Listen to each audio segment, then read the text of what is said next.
ஒவ்வொரு பகுதியாக நாம் பார்க்கும் பொழுது அநேக காரியங்களை நாம் புரிந்து கொள்ள முடியும்.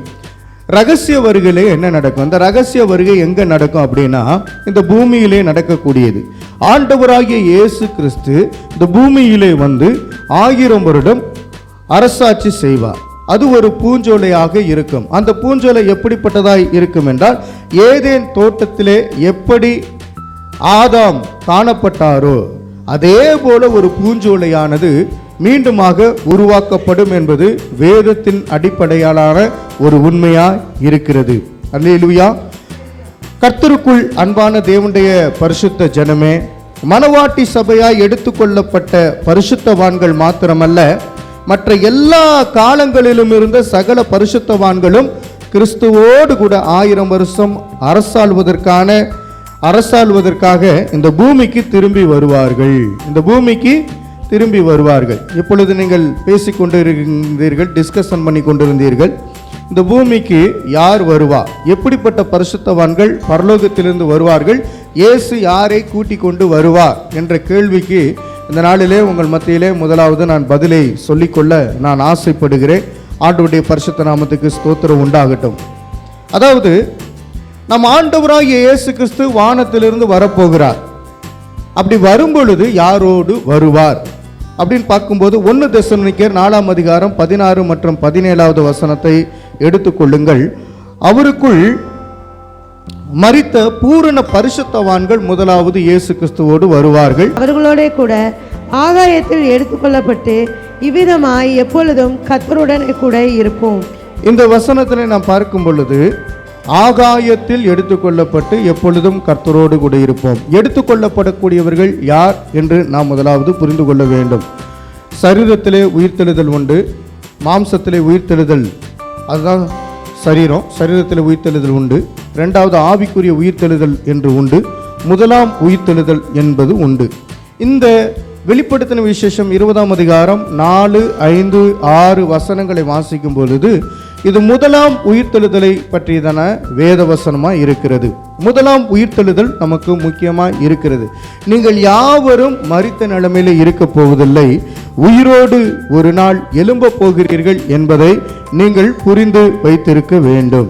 எனக்கு அருமையானவர்களே, இந்த இடத்துல நான் பார்க்கும் பொழுது முதலாவது அவருக்குள் மரித்த பூரணமான பரிசுத்தவான்கள். எல்லாம் பக்கத்தில் இருக்கவங்களை பார்த்துட்டு சொல்லுங்க, மரித்த பூரணமான பரிசுத்தவான்கள் இயேசுவோடு கூட வருவாங்க. அவங்க யாரு, எப்படிப்பட்டவங்க, அவங்களுடைய பேர் லிஸ்ட் என்ன பண்ணா கொடுக்கப்படலை. ஒவ்வொருத்தரும் ஒவ்வொரு லிஸ்ட்டை என்ன பண்ணா சொல்லுகிறார்கள். சரி, இப்போ இயேசு கிறிஸ்து வரும் பொழுது 2வதாக யார் வருவார்கள் அப்படின்னா, உபத்திரவகால இரத்த சாட்சிகள் வருவார்கள். உபத்திரவகால இரத்த சாட்சிகள். எனக்கு அருமையானவர்களே, இது முக்கியமாய் இருக்கிறது. அந்த உபத்திரவகால இரத்த சாட்சியை குறித்து வசனம் இருக்கிறதா அப்படின்னா இருக்கு. வெளிப்படுத்தின விசேஷம் 7ஆம் அதிகாரம் 9 முதல் 17 முடிய உள்ள வசனங்களை முன்பாக வந்து மார்கரெட் அவர்கள் இங்கே வாசிப்பார்கள். வெளிப்படுத்தின விசேஷம் 7ஆம் அதிகாரம் 9 முதல் 17 வரை. இவைகளுக்கு பின்பு நான் பார்த்தபோது, இதோ சகல ஜாதிகளிலும் கோத்திரங்களிலும் ஜனங்களிலும் பாஷைக்காரரிலும் இருந்து வந்ததும் ஒருவனும் எண்ணக்கூடாததுமான திரளான கூட்டமாகிய ஜனங்கள் வெள்ளை அங்கிகளை தரித்து தங்கள் கைகளில் குருத்தோலைகளை பிடித்து சிங்காசனத்திற்கு முன்பாகவும் ஆட்டுக்குட்டியானவருக்கு முன்பாகவும் நிற்க கண்டேன். அவர்கள் மகா சத்தமிட்டு, இரட்சிப்பின் மகிமை சிங்காசனத்தின் மேல் வீற்றிருக்கிற எங்கள் தேவனுக்கும் ஆட்டுக்குட்டியானவருக்கும் உண்டாவதாக என்று ஆர்ப்பரித்தார்கள். தூதர்கள் யாவரும் சிங்காசனத்தையும் மூப்பர்களையும் 4 ஜீவன்களையும் சூழ நின்று சிங்காசனத்திற்கு முன்பாக முகங்குப்புற விழுந்து தேவனை தொழுது கொண்டு, ஆமேன், எங்கள் தேவனுக்கு துதியும் மகிமையும் ஞானமும் ஸ்தோத்திரமும் கனமும் வல்லமையும் பெலனும் சதா காலங்களிலும் உண்டாவதாக, ஆமேன் என்றார்கள். அப்பொழுது மூப்பர்களில் ஒருவன் என்னை நோக்கி, வெள்ளை அங்கிகளை தரித்திருக்கிற இவர்கள் யார், எங்கே இருந்து வந்தார்கள் என்று கேட்டான். அதற்கு நான், ஆண்டவனே, அது உமக்கே தெரியும் என்றேன். அப்பொழுது அவன், இவர்கள் மிகுந்த உபத்திரவத்திலிருந்து வந்தவர்கள். இவர்கள் தங்கள் அங்கிகளை ஆட்டுக்குட்டியானவருடைய இரத்தத்திலே தோய்த்து வெளுத்தவர்கள். ஆனபடியால் இவர்கள் தேவனுடைய சிங்காசனத்திற்கு முன்பாக இருந்து இரவும் பகலும் அவருடைய ஆலயத்திலே அவரை சேவிக்கிறார்கள். சிங்காசனத்தின் மேல் வீற்றிருக்கிறவர் இவர்களுக்குள்ளே வாசமாய் இருப்பார். இவர்கள் இனி பசி அடைவதும் இல்லை, இனி தாகம் அடைவதும் இல்லை, வெயிலாவது உஷ்ணமாவது இவர்கள் மேல் படுவதும் இல்லை. சிங்காசனத்தின் மத்தியில் இருக்கிற ஆட்டுக்குட்டியானவரே இவர்களை மேய்த்து இவர்களை ஜீவ தண்ணீருள்ள ஊற்றுகள் அண்டைக்கு நடத்துவார். தேவன் தாமே இவர்களுடைய கண்ணீர் யாவையும் துடைப்பார் என்றான். ஸ்தோத்திரம். இதில் அநேக ரகசியங்கள் அடங்கியிருக்கிறது. எனக்கு அருமையானவர்களே, சிங்காசனம், சிங்காசனம்னா என்ன? சிங்கம் ப்ளஸ் ஆசனம், சிங்காசனம். அதனுடைய அர்த்தம் என்ன அப்படின்னா ஆளுகையை குறிக்கிறது. சிங்காசனம் என்பது எதை குறிக்கிறது? அதிகாரத்தையும் ஆளுகையும் குறிக்கக்கூடியது தான் சிங்காசனம். வெள்ளை அங்கி தரிக்கப்பட்டவர்கள் யார் அப்படின்னா பரிசுத்தவான்கள், அதுவும் பூரணமான பரிசுத்தவான்கள். அதே போல சிங்காசனத்துக்கு முன்பாக நாம் அமரப்போகிறோம் என்பதை முதலாவது புரிந்து கொள்ள வேண்டும். சரி, ஏற்கனவே இருக்கிற பரிசுத்தவான்கள் சிங்காசனத்தின் மீது அமர்ந்திருக்கிறார்கள். இப்போ அப்படிப்பட்டவர்களை ஆண்டவராகிய தேவன் கூட்டிக் கொண்டு வரப்போகிறார். அப்போ ரெண்டாவதாக இங்கே நான் பார்க்கும்போது உபத்திரவ காலத்திலே இரத்த சாட்சிகளாய் மரித்தவர்கள் உயிரோடு எழுப்பப்பட்டு தேவனோடு இருக்கிறார்கள். அவர்கள் ஆண்டவரோடு கூட மீண்டும் வரப்போகிறாங்க. அப்படி வரும்பொழுது அங்கே என்ன நடக்கும்? ஆளுகை நடக்கும். எப்படிப்பட்ட ஆளுகை? ரகசிய வருகையினுடைய ஆளுகையானது நடைபெறக்கூடியதாக இருக்கிறது. இங்கே உயிர்த்தெழக்கூடியவர்கள் முதலாம் உயிர்த்தெழுதலுக்கு பங்குள்ளவர்களாய் காணப்படுவார்கள். அதே போல உபத்திரவ காலத்தில் இரத்த சாட்சிகளை குறித்து மீண்டும் 2 வசனங்களை சொல்லுகிறேன். வெளிப்படுத்தின விசேஷம் 14ஆம் அதிகாரம் 14 முதல் 17 வரை இப்பொழுது நீங்கள் வாசிக்க போகிறீர்கள். வெளிப்படுத்தின விசேஷம் 15ஆம் அதிகாரம் 2 மற்றும் 3வது வசனத்தை இப்பொழுது வாசிக்க கேட்போம். அன்றியும் அக்கினி கலந்த கண்ணாடி கடல் போன்ற ஒரு கடலையும் மிருகத்திற்கும் அதன் சொரூபத்திற்கும் அதன் முத்திரைக்கும் அதன் நாமத்தின் இலக்கத்திற்கும் உள்ளாகாமல் ஜெயங்கொண்டவர்கள் தேவ சுரமண்டலங்களை பிடித்து கொண்டு அந்த கண்ணாடி கடல் அருகே நிற்கிறதையும் கண்டேன். அவர்கள் தேவனுடைய ஊழியக்காரன் ஆகிய மோசேயின் பாட்டையும் ஆட்டுக்குட்டியானவருடைய பாட்டையும் பாடி, சர்வ வல்லமையுள்ள தேவனாகிய கர்த்தாவே, தேவரீருடைய கிரியைகள் மகத்துவமும் ஆச்சரியமானவைகள், பரிசுத்தவான்களின் ராஜாவே, தேவருடைய வழிகள் நீதியும் சத்தியமுமானவைகள். அல்லேலூயா, அல்லேலூயா. இந்த பரிசுத்தவான்கள் அனைவரும் மோசேயுடைய பாட்டை பாடினார்கள். அடுத்து இயேசு கிறிஸ்துவை குறித்து பாடல் பாடுறது இருக்கு. 2 பாடல் இருக்கு. பழைய ஏற்பாட்டு பாடல், புதிய ஏற்பாட்டு பாடல். பழைய ஏற்பாட்டு பாடலை நாம் எவ்வாறு அழைக்கலாம் என்றால் மோசேயுடைய பாடல்கள் என்று அழைக்கலாம். புதிய ஏற்பாட்டின் பாடல் இயேசு கிறிஸ்துடைய பாடலாக இருக்கிறது. இயேசு கிறிஸ்துவை பற்றி பாடக்கூடிய பரிசுத்தவான்களின் பாடலாக இருக்கிறது. இவங்க எங்கே இருக்கிறாங்க? ஒரு கடல். அந்த கடலின் அருகே நின்று தேவனுடைய நாமத்தை மகிமைப்படுத்துகிறார்கள். இந்த கடல் எதை குறிக்கிறது என்பதையும் குறித்து நாம் பார்க்க போகிறோம். திரளான சமுத்திரம். அந்த திரளான சமுத்திரத்தார் யார்னா இயேசு கிறிஸ்துவை மகிமைப்படுத்தக்கூடியவங்க. கடைசி காலத்தில் சகல பாஷைக்காரர்களும் சகல கோத்திரக்காரர்களும் சகல இனத்தார்களும் எல்லா பேரும் தேவனை மகிமைப்படுத்துவார்கள். சரி, இப்போ உபத்திரவ காலத்தில் இரத்த சாட்சிகளாய் இருந்தவர்களை குறித்து தான் இந்த வேத பகுதி நமக்கு சொல்லுகிறது. இவர்கள் ஆண்டவராய் இயேசு கிறிஸ்து வரும் பொழுது ஆகாயத்தில் எடுத்துக்கொள்ளப்படுவார்கள். 2 பேர்த்த நான் சொல்லியிருக்கேன். 3வது யார் வருவா அப்படின்னு நாம் பார்க்கும் பொழுது ரெட்டுடுத்திய 2 இரத்த சாட்சிகள் வருவார்கள். ரெட்டுடுத்திய 2 இரத்த சாட்சிகள் யாரு? எலியாவும் ஏனோக்கும். இவர்கள் என்ன பண்ண வருவார்கள்? இவர்களை குறித்து வெளிப்படுத்தின விசேஷம் 11ஆம் அதிகாரம் 1 முதல் 11 முடிய உள்ள வசனங்கள் இருக்கிறது. நோட் பண்ணி மட்டும் வச்சுக்கோங்க. வெளிப்படுத்தின விசேஷம் 11ஆம் அதிகாரம் 1 முதல் 11 முடிய உள்ள வசனங்கள். ரெட்டுடுத்திய 2 இரத்த சாட்சிகள். இந்த 2 இரத்த சாட்சிகள் யாரு? எலியாவும் ஏனோக்கும். அவர்களை குறித்து வரும் நாட்களில் அதிகமாக நம்ம பார்க்கலாம். இப்பொழுது 4வதாக நம் ஆண்டவர் ஆகாயத்தில் வரும் பொழுது யார் அவரோடு வருவார்கள் என்று பார்க்கும் பொழுது பழைய ஏற்பாட்டு கால பரிசுத்தவான்கள் வருவார்கள். பழைய ஏற்பாட்டு கால பரிசுத்தவான்கள். இவர்கள் யார், இவர்கள் எப்படிப்பட்டவர்கள், இவர்களுடைய பேர் என்ன, இவர்கள் எப்படி வரப்போகிறார்கள் என்பதை குறித்து மற்றொரு பகுதியிலே பார்க்கலாம். ஐந்தாவதாக, நம் ஆண்டவர் ஆகாயத்தில் வரும்பொழுது பொதுவான இரத்த சாட்சிகளாக இருக்கக்கூடியவர்கள் வருவார்கள். அது என்ன பொதுவாக இருக்கக்கூடிய இரத்த சாட்சிகள்? அதாவது ஒரு வசனத்தை எடுத்து வாசிக்கலாம். வெளிப்படுத்தின விசேஷம் 11ஆம் அதிகாரம் அதனுடைய 15வது வசனத்தையும் 18, 19 வசனத்தையும் வாசிக்க கேட்போம். 7ஆம் தூதன் எக்காலம் ஊதினான். அப்பொழுது உலகத்தின் ராஜ்யங்கள் நம்முடைய கர்த்தருக்கும் அவருடைய கிறிஸ்துவுக்கும் உரிய ராஜ்யங்களாயின. அவர் சதா காலங்களிலும் ராஜ்யபாரம் பண்ணுவார் என்னும் கம்பீர சத்தங்கள் வானத்தில் உண்டாயின. ஜாதிகள் கோபித்தார்கள். அப்பொழுது உம்முடைய கோபம் மூண்டது. மரித்தோர் நியாயத்தீர்ப்படைகிறதற்கும் தீர்க்கதரிசிகளாகிய உம்முடைய ஊழியக்காரருக்கும் பரிசுத்தவான்களுக்கும் உமது நாமத்தின் மேல் பயபக்தியாய் இருந்த சிறியோர் பெரியோருக்கும் பலனளிக்கிறதற்கும் பூமியை கெடுத்தவர்களை கெடுக்கிறதற்கும் காலம் வந்தது என்று சொல்லி தேவனை தொழுது கொண்டார்கள். அப்பொழுது பரலோகத்தில் தேவனுடைய ஆலயம் திறக்கப்பட்டது. அவருடைய ஆலயத்திலே அவருடைய உடன்படிக்கையின் பெட்டி காணப்பட்டது. அப்பொழுது மின்னல்களும் சத்தங்களும் இடி முழக்கங்களும் பூமி அதிர்ச்சிகளும் பெருங்கல்மலையும் உண்டாயின. எனக்கு அருமையானவர்களே, இந்த வேத பகுதியில் ஃபுல்லாக வாசித்திருக்கிறோம். இதில் பொதுவான இரத்த சாட்சிகளை குறித்து சொல்லப்பட்டிருக்கிறது. அதாவது மனசாட்சி, நியாயப்பிரமாண காலங்கள். ஆபிரகாமுக்கு முன்னாடி சட்டத்திட்டங்கள் ஏதாவது கொடுக்கப்பட்டிருந்ததா? கிடையாது. சரி, ஆபிரகாமுக்கும் கொடுக்கப்பட்டிருந்ததா? கிடையாது. யாருக்கு தான் சட்டத்திட்டங்கள் கொடுக்கப்பட்டது? மோசேக்கு தான் கொடுக்கப்பட்டது. அப்போ மோசேக்கு முந்தின காலகட்டத்தில் இருக்கிறவங்க எப்படிப்பட்ட நியாய தீர்ப்பை அடைவார்கள் என்பது நமக்கு முக்கியம். ஏன்னா சட்டத்திட்டங்களே கொடுக்கப்படலை. அவங்களுக்குன்னு என்ன பண்ணோம், ஒரு ஒழுங்குகள், ஒரு வரையறை ஆண்டவரால் கொடுக்கப்படவில்லை. அப்போ அப்படிப்பட்டவர்களுக்கு என்ன காலம் அப்படின்னா மனசாட்சியின் காலம். அல்லேலூயா. சரி, ப்ளஸ் அதோடு சேர்த்து நியாயப்பிரமாண காலங்கள். நியாயப்பிரமாணம் என்று சொல்லும் பொழுது 613 நியாயப்பிரமாணங்கள்.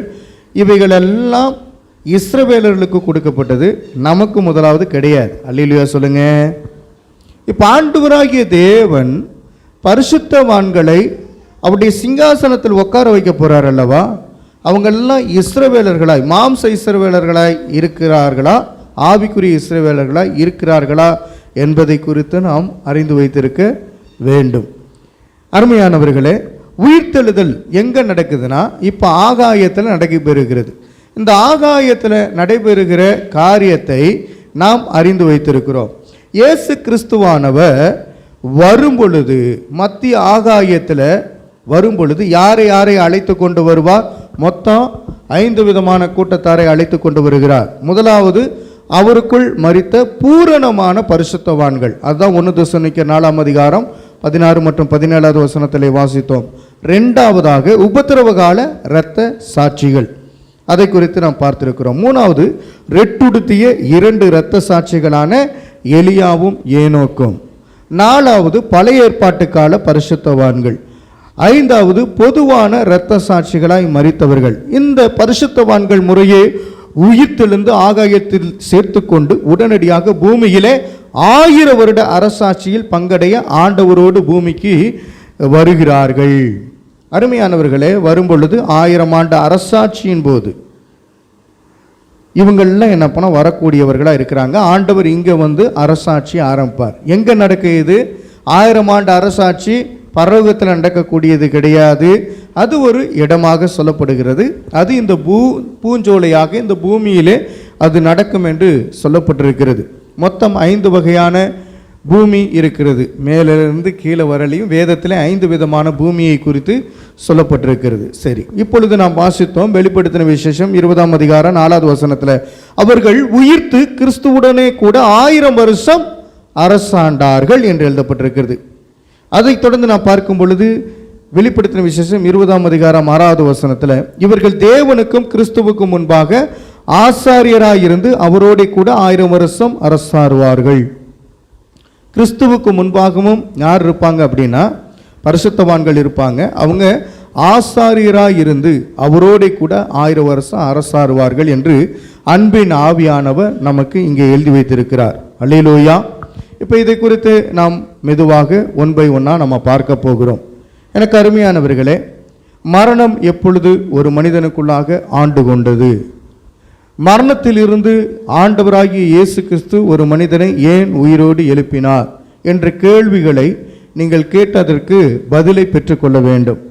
ஆதாமுக்குள் எல்லோரும் மரித்தார்களா, மரிக்கவில்லையா? ஆதாம் முதலாக கர்த்தரால் உண்டாக்கப்பட்ட மனிதன். அவன் பாவம் செய்தான். அதனால முதலாவது எல்லோரும் ஆதாமுக்குள்ளாக மரித்தார்கள். யாருக்குள்ளாக உயிர்த்தார்கள்? கிறிஸ்துவுக்குள்ளாக உயிர்த்தார்கள். அப்ப மரணம் ஆதாம் மூலமாக வந்தது, உயிர்த்தெழுதல் கிறிஸ்து மூலமாக உண்டானது. இதற்குரிய காலகட்டங்கள் என்பது நமக்கு இருக்கிறது. அதற்குரிய வசனத்தையும் கூட இப்பொழுது நாம் வாசிக்கலாம். 1 கொரிந்தியர் 15ஆம் அதிகாரம் 22 மற்றும் 23வது வசனத்தை வாசிக்க கேட்போம். ஆதாமுக்குள் எல்லாரும் மரிக்கிறது போல கிறிஸ்துவுக்குள் எல்லாரும் உயிர்ப்பிக்கப்படுவார்கள். அவனவன் தன் வரிசையிலே உயிர்ப்பிக்கப்படுவான். முதற் பலனானவர் கிறிஸ்து, பின்பு அவர் வருகையில் அவருடையவர்கள் உயிர்ப்பிக்கப்படுவார்கள். அருமையானவர்களே, முதற் பலனானவர் கிறிஸ்து. முதற் பலனானவர் என்று சொல்லும் பொழுது ஆண்டவராகிய இயேசு கிறிஸ்து தான் உயிரோடு எழுந்தவர். அவருக்கு மரணம் மீண்டும் ஏற்படவில்லை. அவர் இன்றும் உயிரோடு இருக்கிறார். பழைய ஏற்பாட்டிலையும் கூட அநேக பேர் என்ன பண்ணால் உயிரோடு எழுந்திருக்கிறார்கள், எடுத்துக்கொள்ளப்பட்டிருக்கிறார்கள். அவங்களெல்லாம் மீண்டும் மரித்து போனார்கள். புதிய ஏற்பாட்டில் கூட எலியாவும் ஏனோக்கும் தவிர மீதி பேர் மரித்து போய் தான் கடந்தார்கள். புதிய ஏற்பாட்டில் இயேசு கிறிஸ்து பல பேரை உயிரோடு எழுப்பினார், மீண்டும் அவர்கள் மரித்து போய்விட்டார்கள். ஆனால் இயேசு கிறிஸ்து வரும் பொழுது என்ன நடக்கும்? சகல பரிசுத்தவான்களும் உயிரோடு என்ன பண்ண இந்த பூமியிலே இருக்கிறவர்கள் எழும்புவார்கள். இதில் நாம் வாசிக்கும் போது முதற் பலனானவர் கிறிஸ்து, பின்பு அவர் வருகையில் அவருடையவர்கள் உயிர்ப்பிக்கப்படுவார்கள். எல்லாம் சொல்லுங்க. பின்பு அவர் வருகையில் அவருடையவர்கள் உயிர்ப்பிக்கப்படுவார்கள். நீங்கள் யாருடையவர்கள் என்ற கேள்வி உங்களுக்கு தெரிந்திருக்கு. நான் யாருடைய ஆளு? நான் ஆண்டவருடைய ஆளு. அல்லேலூயா. நான் கிறிஸ்துவுக்குரியவன். கிறிஸ்து முதற் பலனாய் இருக்கிறார். அவரை தொடர்ந்து நானும் முதற் பலனாய் மாறுவேன். அதாவது முதல் உயிர்த்தெழுதலே நான் பங்குடைய நபராய் காணப்படுவேன் என்ற ஒரு நிச்சயம் நமக்குள்ளாக காணப்பட வேண்டும். அருமையானவர்களே, கர்த்தருடைய வருகை மட்டும் உயிரோடு இருக்கும் நாம் நித்திரை அடைந்தவர்களுக்கு முந்திக் கொள்வது இல்லை. ஏனெனில் கர்த்தர் தாமே ஆரவாரத்தோடும் பிரதான தூதனுடைய சத்தத்தோடும் தேவ எக்காலத்தோடும் எங்கிருந்து வருவார்? வானத்திலிருந்து இறங்கி வருவார். அப்பொழுது கிறிஸ்துவுக்குள் மரித்தவர்கள் முதலாவது எழுந்திருப்பார்கள். பின்பு உயிரோடு இருக்கும் நாமும் கர்த்தருக்கு எதிர்கொண்டு போக மேகங்கள் மேல் அவரோடே, மேகங்கள் மேல் அவரோடு இல்லை அவர்களோடே. அவர்கள் என்று சொன்னால் யார் யார் சொன்னேன்? 5 விதமான குறிப்பை சொன்னேன். அவர்களோட கூட ஆகாயத்தில் எடுத்துக்கொள்ளப்பட்டு இவ்விதமாய் எப்பொழுதும் கர்த்தருடனே கூட இருப்போம். இவ்விதமாய் கர்த்தரோடு கூட இருப்போம். வசனம் 1 தெசலோனிக்கரின் புத்தகம் 4ஆம் அதிகாரம் 15 முதல் 17 முடிய உள்ள வசனங்களை இப்பொழுது வாசித்தேன். அதை நீங்கள் நோட் பண்ணி வைத்துக் கொள்ளுங்கள். 1 தெசலோனிக்கர் 4ஆம் அதிகாரம் 15 முதல் 17 முடிய உள்ள வசனங்கள் என்ன சொல்கிறதுனா, உயிரோடு இருக்க நாமும் கர்த்தருக்கு எதிர்கொண்டு போக மேகங்கள் மேல் அவர்களோடே. அவர்களோடேன யாரு? பூரணமான பரிசுத்தவான்களோடு, மரித்த பூரணமான பரிசுத்தவான்களோடு, உபத்திரவ கால இரத்த சாட்சிகளாக இருக்கிறவர்களோடு, ரெட்டுடுத்திய 2 இரத்த சாட்சிகளான எலியாவோடும் ஏனோக்கோடும், பழைய ஏற்பாட்டு கால பரிசுத்தவான்களோடு, பொதுவான இரத்த சாட்சிகளாய் இருக்கக்கூடியவர்கள், அதாவது மனசாட்சி பிளஸ் நியாயப்பிரமாண காலத்தில் வாழ்ந்தவர்களோடு என்ன அப்படின்னா நாமும் எடுத்துக்கொள்ளப்படுவோம். ஆகாயத்தில் எடுத்துக்கொள்ளப்பட்டு இவ்விதமாய் எப்பொழுதும் கர்த்தருடனே கூட இருப்போம். எப்பொழுதும் கர்த்தரோடு கூட இருக்கிறவர்கள் பாக்கியவான்கள். இப்பொழுதும் நீங்கள் கர்த்தரோடு இருக்கிறீர்களா? வேத வசனத்துக்குள்ளாக அந்த வார்த்தைக்குள்ளாக இருக்கிறவர்கள் பாக்கியவான்கள். அப்ப வெளிப்படுத்தின விசேஷம் 20ஆம் அதிகாரம் 4வது வசனம் சொல்கிறது, அவர்கள் உயிர்த்து கிறிஸ்துவுடனே கூட 1000 வருஷம் அரசாண்டார்கள். சரி, வெளிப்படுத்தின விசேஷம் 20:6 என்ன சொல்கிறது? இவர்கள் தேவனுக்கும் கிறிஸ்துவுக்கும் முன்பாக ஆசாரியராயிருந்து அவரோட கூட 1000 வருஷம் அரசாழ்வார்கள். அல்லேலூயா. அடுத்த முறை என்ன பண்ணா, மணவாட்டி எப்படி எடுத்துக்கொள்ளப்படும், மணவாட்டி சபை என்பது என்ன என்பதை குறித்து நாம் பார்க்கலாம். இப்பொழுது மணவாட்டி சபையின் எடுத்துக்கொள்ளப்படுதல் 7 வருஷ உபத்திரவ காலத்துக்கு பின்பு, அதாவது 7 வருஷம் முடிவு வேளையிலே நிகழக்கூடிய சம்பவமாக இருக்கிறது. 7 வருஷம் என்ன நடக்கும்? உபத்திரவம், மகா உபத்திரவ காலம். 3 வருஷம் உபத்திரவ காலம், 3 வருஷம் மகா உபத்திரவ காலம். மணவாட்டி சபை எப்பொழுது எடுத்துக்கொள்ளப்படும்? மணவாட்டி சபை எப்பொழுது எடுத்துக்கொள்ளப்படும்? ரகசிய வருகையின் போது எடுத்துக்கொள்ளப்படும். நம்மெல்லாம் உட்காந்து இருப்போம், திடீர்னு என்ன பண்ணால் இல்லாமல் போயிடுவோம். இங்கே 40 பேர் உட்காந்துருக்கோம் அல்லது 20 பேர் உட்காந்துருக்கோம்னா பாதி பேர், ஒரு சிலர் கைவிடப்பட்டுருவாங்க, மீதி பேர் எடுத்துக்கொள்ளப்படுவாங்க. சரி, எடுத்துக்கொள்ளப்பட்டவர்கள் தான் பாக்கியவான்கள் அப்படின்னு இல்லை. ஒரு சில பரிசுத்தவான்களை ஆண்டவர் என்ன பண்ணுறாரா, விட்டுட்டு போகிறாரா. ஏன்னா அவங்க மூலியமாக சுவிசேஷம் அறிவிக்கப்பட வேண்டும் என்று ஒருவர் எழுதி வைத்திருக்கிறாங்க. அல்லேலூயா. இப்போ நீங்கள் பாருங்கள், மணவாட்டி சபையின் எடுத்துக்கொள்ளப்படுதல் 7 வருஷ உபத்திரவ காலத்துக்கு பின்பு, அதாவது 7 வருஷ முடிவிலே நிகழக்கூடிய சம்பவமாக இருக்கிறது. ஆட்டுக்குட்டியானவரோடு, இந்த ஆட்டுக்குட்டியானவர் யாரு? மணவாளன். நல்ல கவனிங்க, ஆட்டுக்குட்டியானவர் யாரு? மணவாளன். இந்த பூமியில் அவர் வந்தது ஆட்டுக்குட்டியா, சிலுவையில் மறுத்தது சிங்கமா? அல்லேலூயா சொல்லுங்க. பூமியில் அவர் வாழும் பொழுது வாய் திறவாதவராய் அப்படின்னு பார்க்கும் பொழுது ஆண்டுடைய வசனத்தை மட்டும் பேசக்கூடியவராய் இருந்தார். அவர் வெற்றி சிறக்கும் போது சிங்காசனம் என்பது என்ன? ஆண்டவர் இயேசு கிறிஸ்து மரித்து உயிர்த்தெழுவதை குறிக்கிறது. அவருடைய ஆளுகையும் அவருடைய அதிகாரத்தையும் குறிக்கக்கூடியதுதான் சிங்காசனம். சரிங்களா? இப்போ ஆட்டுக்குட்டியானவர் அப்படின்னு பார்க்கும் பொழுது மணவாளன் இயேசுவோடு மணவாட்டி ஒன்றாக சேர்க்கப்படுவது ஆட்டுக்குட்டியானவருடைய கல்யாணம். வெளிப்படுத்தின விசேஷம் 19ஆம் அதிகாரம் அதனுடைய 7வது வசனத்தில் வாசிக்கும் பொழுது ஆட்டுக்குட்டியானவருடைய கல்யாணம் என்று இருக்கிறது. இது ஆவியானவரால் குறிப்பிடப்பட்டிருக்கிறது. இது மத்திய ஆகாயத்திலே, அதாவது மேகங்கள் மேல் அவர்களோட கூட ஆகாயத்தில் எடுத்துக்கொள்ளப்பட்டு என்று சத்தியம் கூறுவதனாலே ஒரு வசனத்தை நாம் வாசிக்க போகிறோம். இவ்விதமாய் எப்பொழுதும் கர்த்தருடனே கூட இருப்போம். இது எங்க எழுதப்பட்டிருக்கிறது? இவ்விதமாய் எப்பொழுதும் கர்த்தருடனே கூட இருப்போம். சின்ன பிள்ளைகளை கூட்டிகிட்டு போய் சண்டேஸ் கிளாஸ் யாராவது எடுக்கும்படியாக ஏற்றுக்கொள்கிறேன். அருமையானவர்களே, கூட்டிகிட்டு போங்க. கூட்டிகிட்டு போய் சண்டேஸ் கிளாஸ் என்ன பண்ணால் எடுங்க. பிள்ளைகள் என்ன பண்ணால் இங்கே இருக்கக்கூடாது, கீழே போய் சண்டேஸ் கிளாஸ் அவங்களுக்கு என்ன பண்ணால் ஆண்டுடைய வார்த்தைகளை சொல்லிக் கொடுங்க. ஆண்டவர் நாம மகிமைப்படட்டும். இவ்விதமாய் எப்போதும் கர்த்தருடனே கூட இருப்போம் என்பதால் அது முதற்கொண்டு மீட்கப்பட்டு சேர்த்து கொள்ளப்பட்ட பரிசுத்தவான்களாகிய மணவாட்டியானவள் அவரோட பூமியில் வந்து 1000 வருட அரசாட்சி செய்கிறாள்.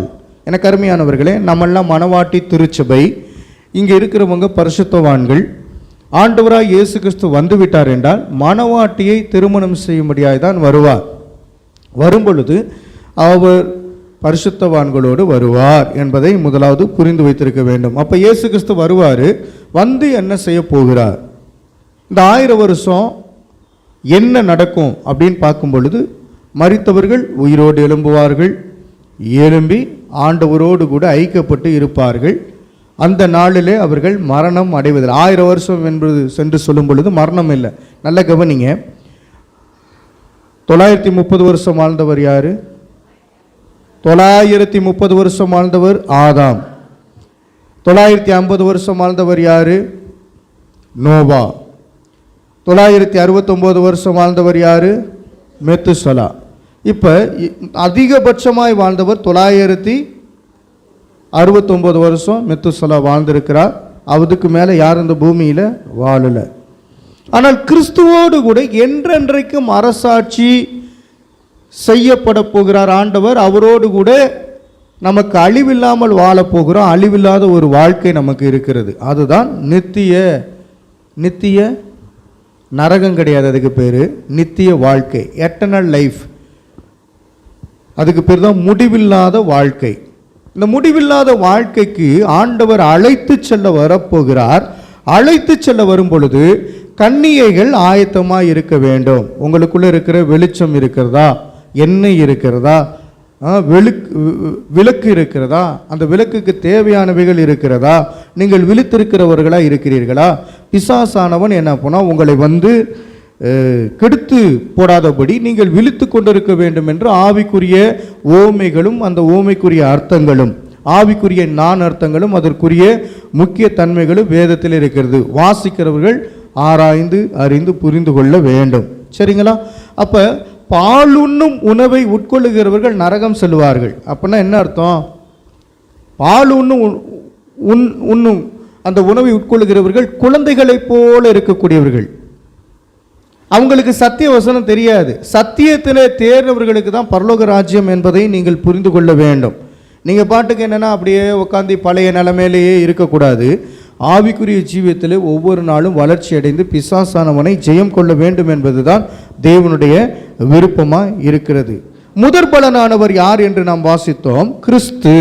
பின்பு அவர் வருகையில் அவருடையவர்கள் உயிர்ப்பிக்கப்படுவார்கள். எல்லாரும் சொல்லுங்க, அவரோடு நாம் எடுத்துக்கொள்ள போகிறோம். நாம் எடுத்துக்கொள்ளப்பட போகிறோம். பூமியில் 1000 வருடம் ஆண்டவர் அரசாட்சி செய்வார்.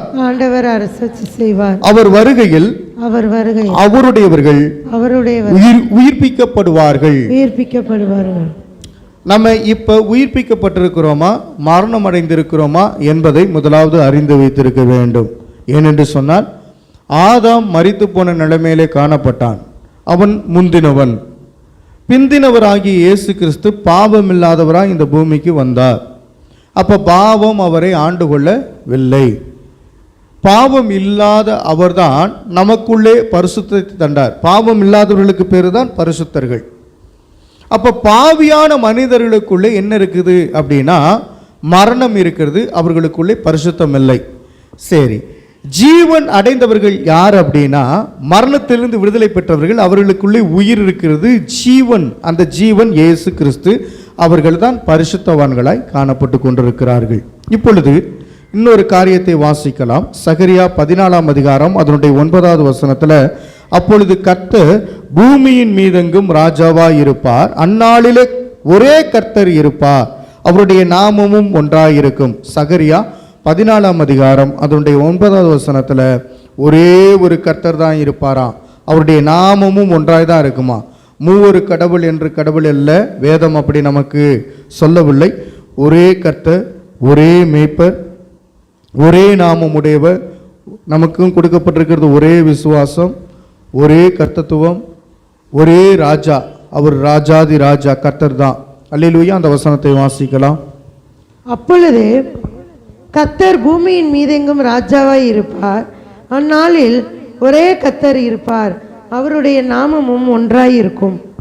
அவருடைய நாமமும் ஒன்றாயிருக்கும் என்ற தேவனுடைய திட்டத்தின்படி பூமியில் 1000 வருட ஆட்சி செய்ய ஆகாயத்திலிருந்து உடனடியாக பூமிக்கு ஆண்டவரோடு பூர்ணமான பரிசுத்தவான்கள் வருகிறார்கள். பூரணமான பரிசுத்தவான்கள் எங்கிருந்து வராங்க? 1000 வருட அரசாட்சி செய்வதற்கு எங்கிருந்து வராங்க? வானத்திலிருந்து, ஆகாயத்திலிருந்து. ஆகாயம் என்றால் பரலோகத்திலிருந்து அவர்கள் வர இருக்கக்கூடியவர்களாக இருக்கிறார்கள். அல்லேலூயா, அல்லேலூயா. அப்ப நீங்கள் முதலாவது புரிந்து கொள்ள வேண்டும், ரகசிய வருகையிலே ஆகாயத்தில் எடுத்துக்கொள்ளப்பட்ட பரிசுத்தவான்கள் பூமியை சொந்தமாக்கி கொண்டு கிறிஸ்துவோடு ஆளுகை செய்வதற்காக உடனடியாக பூமிக்கு திரும்பி வருவார்கள். ஆண்டவர் சொன்ன மாத்திரத்தில் இம்மை பொழுதில் இதெல்லாம் நடக்கக்கூடியவைகளா இருக்கிறது. அப்ப 1000 வருட அரசாட்சி இந்த பூமிக்குள்ளே நடக்கும். புரிந்து கொண்டீர்களா? இந்த 1000 ஆண்டு அரசாட்சி எங்க நடக்கக்கூடியதா இருக்கிறது? பூமியில தான் நடக்கும். பூமியில எந்த இடம், எந்த பகுதி என்று சொல்லப்படவில்லை. ஏன்னா ஏற்கனவே இந்த பூமியில ஒரு இடத்துல தான் ஏதேன் தோட்டம் இருந்தது. அந்த ஏதேன் தோட்டம் இப்பொழுது இல்லை. அந்த ஏதேன் தோட்டம் காணப்படவில்லை. அதில் 4 நதிகள் ஓடிக்கொண்டிருந்தது. ஐப்ராத்தி என்கிற நதி இப்பொழுது 10 வருஷத்துக்கு முன்னாடி தான் அது நதியில் தண்ணி இல்லாமல் என்ன பண்ணால் மாறி போனது. இப்போ 2 நதிகள் என்ன பண்ணால் எங்கே இருக்குன்னே தெரியல வேத புத்தகத்தின்படி. ஆனால் 2 நதிகள் இந்த பூமியில் நாடுகளுக்கிடையே என்ன பண்ண ஓடிக்கொண்டிருக்கிறதை நம்மளால் பார்க்க முடியும். எங்கே ஓடிக்கொண்டிருக்கிறதுனா துருக்கிங்கிறாங்க. துருக்கிக்கும் பகுதியில் அப்படியே அந்த பகுதியில் ஓடிக்கொண்டிருக்கிறது என்று சொல்லுகிறார்கள். சரி, மீண்டுமாக ஏதேன் உண்டாக்கப்படுமா? அதிலே என்னப்பனா ஜனங்கள் இருப்பார்களா? அப்போ ஏதேன் உண்டாக்கப்படும், அதிலே ஜனங்கள் இருப்பார்கள். எப்படிப்பட்ட ஜனங்கள் இருப்பார்கள்? ஏற்கனவே ஏதேன் தோட்டத்துக்குள்ளாக பிசாசானவன் வந்து முழு பூமியும் கெடுத்து விட்டான். அங்கே ஒரு பூமி இருக்கிறது, ஏதேன் பூமி. அந்த ஏதேன் பூமியை கெடுத்து விட்டவன் பிசாசு. கெடுத்து போட்டதுனால அந்த பூமி மாசு அடைந்ததுனால, அந்த பூமிக்குள்ள பாவம் இருந்ததுனால ஆண்டவர் வெளியில் தூக்கி கொண்டுட்டு வரார். வெளியில் தூக்கி கொண்டுட்டு வந்து மனிதனை பரிசுத்தப்படுத்தி மீண்டும் அந்த ஏதேனுக்குள்ள கொண்டு போய் வைக்கிறதுக்கு தான் ஆண்டவர் பிரியப்படுகிறார். அல்லேலூயா சொல்லுங்க. ஒரு ஏதேன் தோட்டம் அருமையான ஒரு ஏதேன் தோட்டம் தான். அந்த தோட்டத்துக்குள்ளாக என்னப்பா ஆண்டவர் கண்காணியை வைத்தார். தோட்டத்தை காவல் காக்க வேண்டும் என்று ஆதாமை வைத்தார். ஆனால் அவன் தோட்டத்தை காவல் காக்க மறந்து விட்டான். அவன் தோட்டத்துக்குள்ளே வந்த பிசாசின் பேச்சை கேட்க ஆரம்பித்தான். அதனால அவனுடைய ஆத்துமா ஆண்டவருக்கு உகந்ததா இல்லை, அவனுடைய ஆவி இறந்தது, மரணம் அடைந்தார். எப்படிப்பட்ட மரணம்? ஆவியிலே மரணம், ஆத்மாவிலே மரணம், சரீரத்திலே மரணம். இப்படி 3 விதமான மரணம் இருக்கிறது. ஆவியிலே உயிர்த்தெழுதல், சரீரத்திலே உயிர்த்தெழுதல், ஆத்மாவிலே உயிர்த்தெழுதல் என்று 3 உயிர்த்தெழுதல் நமக்கு கொடுக்கப்பட்டிருக்கிறது. சரி, இப்போ இந்த மரணமடைந்த அவனை உயிரோடு எழுப்புவதற்கு ஆண்டவர் ஒரு ப்ராசஸை பண்ணுறாரு. ப்ராசஸை பண்ணி அவனை சரி பண்ணி மீண்டுமாக ஏதேன் தோட்டத்துக்குள்ளே இணைக்கிறதற்கு கிறிஸ்து தான் சரியாக மத்தியஸ்தராக இருக்கிறார். மத்தியஸ்தர். அல்லேலூயா, தேவநாம மகிமைப்படட்டும். இப்பொழுது மரித்து பிரேதமானவர்கள் எழுந்திருப்பார்கள். மரித்து பிரேதமானவர்கள் எழுந்திருப்பார்களுக்குரிய வசனங்கள் நிறையா இருக்குது. நான் அந்த வசனத்தை நானே வாசிக்கிறேன், ஆனால் அந்த வேத பகுதியை நீங்கள் நோட் பண்ணி வச்சுக்கோங்க. மரித்து பிரேதமானவர்கள் உயிரோடு எழும்புவார்கள் என்ற சத்திய வசனங்களுக்கு நான் குறிப்பிட்ட வசனங்களை சொல்லுகிறேன், நோட் பண்ணிக்கோங்க. சங்கீதம் 16 அதனுடைய 9வது வசனத்தில், ஆகையால் என் இருதயம் பூரித்தது, என் மகிமை கலிகூர்ந்தது, என் மாம்சமும் நம்பிக்கையோடு தங்கியிருக்கும். சங்கீதம் 16 10வது வசனம், என் ஆத்துமாவை பாதாளத்திலே விடி, உம்முடைய பரிசுத்தவானை அழிவை காண ஒட்டி. அப்போ பரிசுத்தவான்கள் அழிவை காண்பதில்லை என்பதை இந்த சங்கீதம் 16ஆம் சங்கீதம் 10வது வசனத்திலே நாம் பார்க்க முடியும். உம்முடைய பரிசுத்தவானை அழிவை காண ஒட்டி. அப்படின்னா பரிசுத்தவான்கள் அழிந்து போவார்கள் என்றால் அழிய மாட்டார்கள். இந்த பூமியிலே பரிசுத்தவான்களை கொலை செய்வதற்கென்று பல பேர் சுட்டி தெரிந்து கொண்டிருக்கிறார்கள். அடுத்ததாக நாம் பார்க்கும் பொழுது சங்கீதம் 17 அதனுடைய 15வது வசனத்தில், சங்கீதம் 17:15, நானோ நீதியில் உம்முடைய முகத்தை தரிசிப்பேன், நான் விழிக்கும் போது உமது சாயலால் திருப்தியாவேன். அப்போ நாம் ஒரு நாள் மரித்து போவோம், மரித்து போன பிறகு விழிப்போம், விழிக்கும் போது அவருடைய சாயலாய் திருப்தியாவோம். அப்போ இந்த பூமியில் இதே சாயலோடு நாம் மரிப்போம், இப்போ இருக்க சாயலோடு மரித்திருவோம். ஆனால் உயிர்த்தெழும் பொழுது நமக்கு ஒரு புது சாயல் கொடுக்கப்படும்.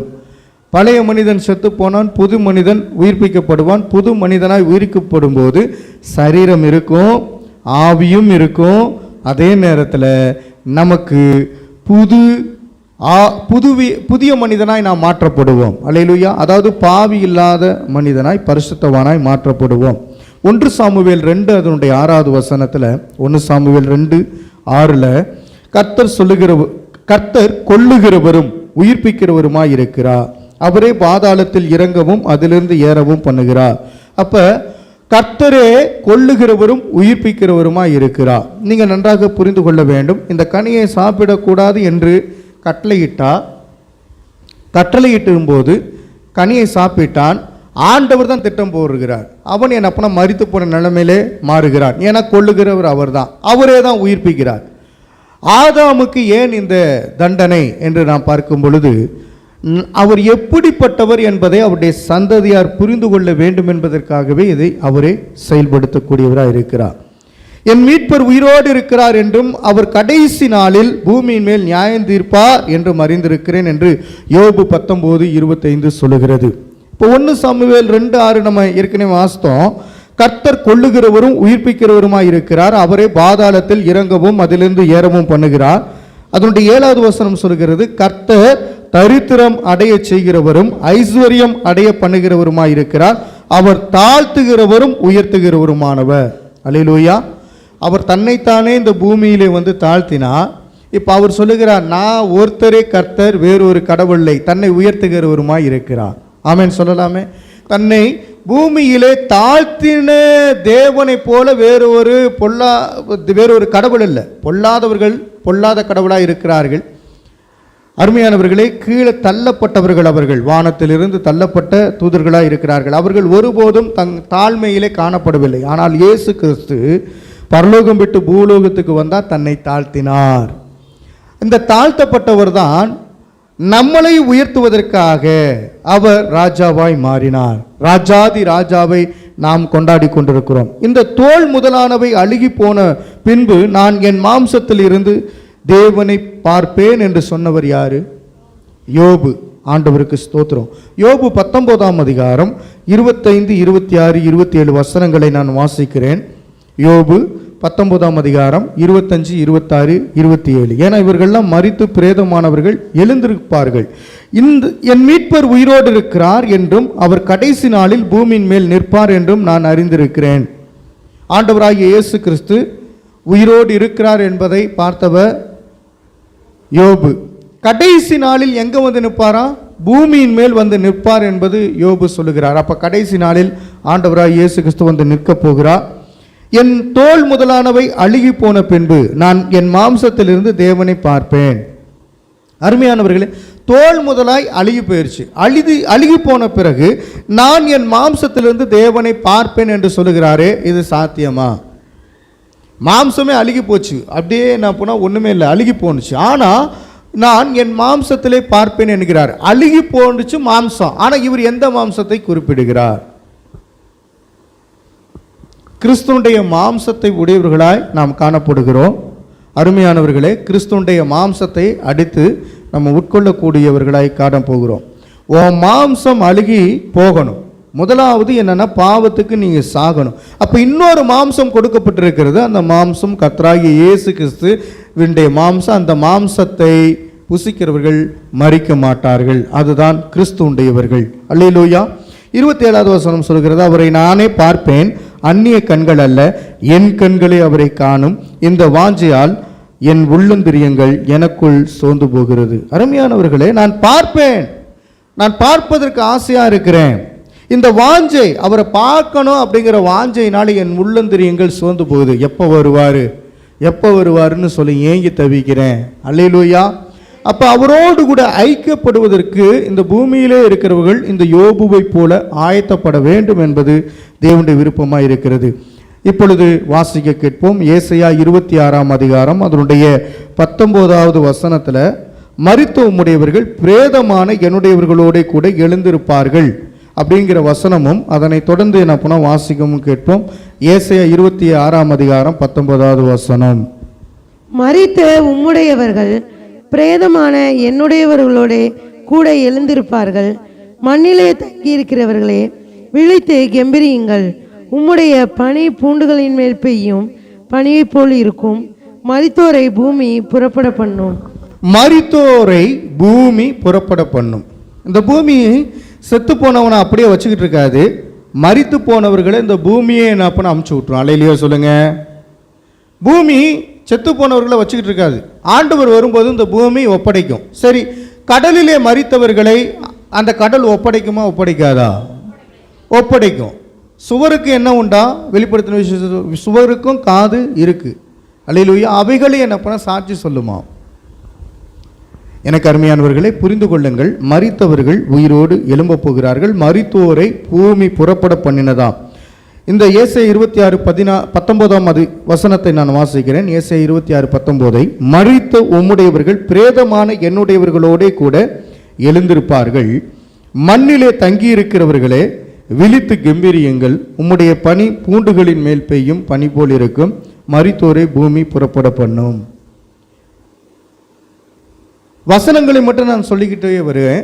ஏன் என்று சொன்னால், ஆண்டவராய் இயேசு கிறிஸ்து வரும் பொழுது பூமி சும்மா இருக்காது, மரித்தவர்களை கொடுத்துரும். தானியேல் 12ஆம் அதிகாரம் 2வது வசனத்தில், பூமியின் தூளிலே நித்திரை பண்ணுகிறவர்களாகிய அநேகரில் சிலர் நித்திய ஜீவனுக்கும், ஏற்கனவே செத்து போய் இருக்கிறவங்க சிலர் நித்திய ஜீவனுக்கும், சிலர் நித்திய நிந்தைக்கும் இகழ்ச்சிக்கும் விழித்து எழுந்திருப்பார்கள் என்று வேதவசனம் சொல்கிறது. அல்லேலூயா. அருமையானவர்களே, இயேசு கிறிஸ்து வரும் பொழுது பரிசுத்தவான்கள் என்ன போனால் முதலாவது எழுந்திருப்பாங்க, மீதி பேர் மரித்த நிலைமையிலே தான் இருப்பாங்க. முதல் தடவை சொல்லும் பொழுது ஆண்டவராகிய தேவன் ரகசிய வருகையில் 1000 ஆண்டு அரசாட்சியில் என்ன நடக்கும்னா பரிசுத்தவான்கள் மட்டும் உயிரோடு எழும்புவாங்க, மீதி பேர் மரித்த நிலைமையில் இருப்பாங்க. ஆனால் நித்திய காலமாக ஒரு நியாய தீர்ப்பு வரும் பொழுது சிலர் நித்திய ஜீவனுக்கும் சிலர் நித்திய நிந்தைக்கும் இகழ்ச்சிக்கும் விழித்து எழுந்திருப்பார்கள் என்ற வசனமானது சொல்லப்பட்டிருக்கிறது. இன்னும் அநேக ஆச்சரியப்படக்கூடிய வசனங்கள் என்ன அப்பனா இருக்கிறது. போன தடவை நம்ம பார்த்தோம் யோவான் 5:28, இதை குறித்து நீங்கள் ஆச்சரியப்பட வேண்டாம், ஏனென்றால் பிரேத குழிகள் உள்ள அனைவரும் அவருடைய சத்தத்தை கேட்கும் காலம் வரும். பிரேத குழிகளில் உள்ள அனைவரும் அவருடைய சத்தத்தை கேட்கும் காலம் வரும். நான் அர்த்தத்தை எழுதி வச்சிருக்கிறேன். பிரேத குழி என்றால் என்ன அப்படின்னா கள்ள போதர்கள் உள்ள நிர்வாகம். அது ஆவிக்குரிய அர்த்தத்தில் அங்கே எழுதப்பட்டிருக்கு. கள்ள போதர்கள் கள்ள தீர்க்கதரிசிகளுக்கு சத்தியம் தெரிந்தும் அவங்களும் உயிரோடு தான் எழும்புவார்கள். ஆண்டவர் அவர் போடுகிற சத்தத்தை என்ன பண்ண அவர்கள் கேட்பாங்க. ஆனால் அவர்கள் நித்திய நிந்தைக்கு போயிடுவாங்க, நித்திய ஆக்கினைக்கு போயிடுவாங்க. கள்ள போதர்கள் கள்ள தீர்க்கதரிசிகள். பிரேத கூலிகளில் இருந்து நிறைய பேர் எந்திரிப்பாங்க. யார்? மரித்தவர்களும் எழுந்திருப்பாங்க, உயிரோடு மரித்தவர்களும் எழுந்திருப்பாங்க. அதே நேரத்தில் நித்திய ஜீவனுக்கு ஆயத்தமாக்கப்பட்டவர்களும் கர்த்தரால் உயிரோடு எழுப்பி அவங்கள பரலோகத்துக்கு கொண்டு போகணும்னு சொல்லி வைத்திருக்கிற நபர்களும் எழுந்திருப்பார்கள். அல்லேலூயா. இப்போ சுவாசமானது தேவனுடைய வார்த்தை. அது ஆதாம் ஏற்கனவே உட்கொண்டிருந்த பட்சத்தில் அவருக்குள்ளே வார்த்தை இல்லாமல் போனது. ஆதாம்குள்ளாக என்ன இல்லை? முதலாவது வார்த்தையை பெற்றவர் வார்த்தையை இழந்து விட்டார், அதனால அவர் மரித்து போனார். இப்போ ஆண்டவர் என்ன சொல்லுகிறார் என்று சொன்னால், உங்களை பார்த்து நீங்கள் மரித்து போன நிலைமையிலே இருக்க வேண்டாம், நான் உங்களுக்கு ஜீவனை கொடுக்கிறேன், என்னுடைய வார்த்தையினாலே இது உண்டாகும். ஆமென் சொல்லலாமே. இத்தனை வார்த்தைகள் என்ன பண்ண இருக்கிறது. யோவான் 5:28 இதை குறித்து நீங்கள் ஆச்சரியப்பட வேண்டாம் ஏனென்றால் பிரேத குழிகளில் உள்ள அனைவரும் அவருடைய சத்தத்தை கேட்கும் காலம் வரும். அப்பொழுது நன்மை செய்தவர்கள் ஜீவனை அடையும்படி எழுந்திருக்கிறவர்களாகவும் தீமை செய்கிறவர்கள் ஆக்கினை அடையும்படி எழுந்திருக்கிறவர்களாகவும் புறப்படுவார்கள் என்று இதே யோவான் 5:29 சொல்லப்பட்டிருக்கிறது. யோவான் 6:39 அவர் எனக்கு தந்தவைகளில் ஒன்றையும் நான் இழந்து போகாமல் கடைசி நாளில் அவைகளை எழுப்புவதே என்னை அனுப்பின பிதாவின் சித்தமாய் இருக்கிறது என்று இயேசு கிறிஸ்து சொல்லி வைத்திருக்கிறார். ஆண்டவராகிய தேவன் என்ன சொல்கிறார்? அவர் வாழ்ந்த நாட்களிலே கடைசி நாளில் அவைகளை எழுப்புவதே என்னை அனுப்பின பிதாவின் சித்தமாய் இருக்கிறது என்று ஆண்டவர் சொல்லுகிறார். யோவான் 6:40 வசனம், குமாரனை கண்டு அவரிடத்தில் விசுவாசமாய் இருக்கிறவன் எவனோ அவன் நித்திய ஜீவனை அடைவதும் நான் அவனை கடைசி நாளில் எழுப்புவதும் என்னை அனுப்பினவருடைய சித்தமாய் இருக்கிறது என்று சொல்லுகிறார். யோவான் 11:24 வசனத்தில் அதற்கு மார்த்தாள், உயிர்த்தெழுதல் நடக்கும் கடைசி நாளிலே அவனும் உயிர்த்தெழுந்திருப்பான் என்று அறிந்திருக்கிறேன் என்றார். அருமையானவர்களே, லாசரு உயிரோடு எழுப்பப்பட்டாலும் மீண்டும் மரித்து போனார். ஆனால் இந்த இடத்துல சொல்லும் பொழுது கடைசி நாளில் உயிரோடு என் லாசர் வருவார்னு எனக்கு தெரியும், இருந்தாலும் நான் உன்னை உயிர்ப்பிக்கிறேன் என்று ஆண்டவர் உங்க உயிர்ப்பித்தார். மீண்டும் லாசர் உயிரோடு இயேசு கிறிஸ்து வரும் பொழுது வரப்போகிறவராய் இருக்கிறார். அல்லேலூயா சொல்லலாமே. உயிரோடு எழும்பக்கூடியவராய் இருக்கிறார். 25வது வசனம் சொல்கிறது, இயேசு அவளை நோக்கி, நானே உயிர்த்தெழுதலும் ஜீவனுமாய் இருக்கிறேன், என்னை விசுவாசிக்கிறவன் மரித்தாலும் பிழைப்பான். என்னை விசுவாசிக்கிறவன் மரித்தாலும். அப்போ உங்களுக்கு தேவை என்னன்னா விசுவாசத்தோடு இருங்க. ஆண்டவர் எப்போ வரப்போறாரோ அப்படின்னு என்னப்பனா காத்து யோபுவை போல சோர்ந்து போயிடாதீங்க, விசுவாசத்தோடு காணப்படுங்க. அப்போஸ்தலர் 4 அதனுடைய 2வது வசனத்தில் அவர்கள் ஜனங்களுக்கு உபதேசிக்கிறதுனாலும் இயேசுவை முன்னிட்டு மரித்தோரிலிருந்து உயிர்த்தெழுதலை பிரசங்கிக்கிறதுனாலும் சிக்குண்டு என்று சொல்லப்பட்டிருக்கிறது. இயேசுவை முன்னிட்டு மரித்தோரிலிருந்து உயிர்த்தெழுதலை பிரசங்கிக்கிறதுனாலும்.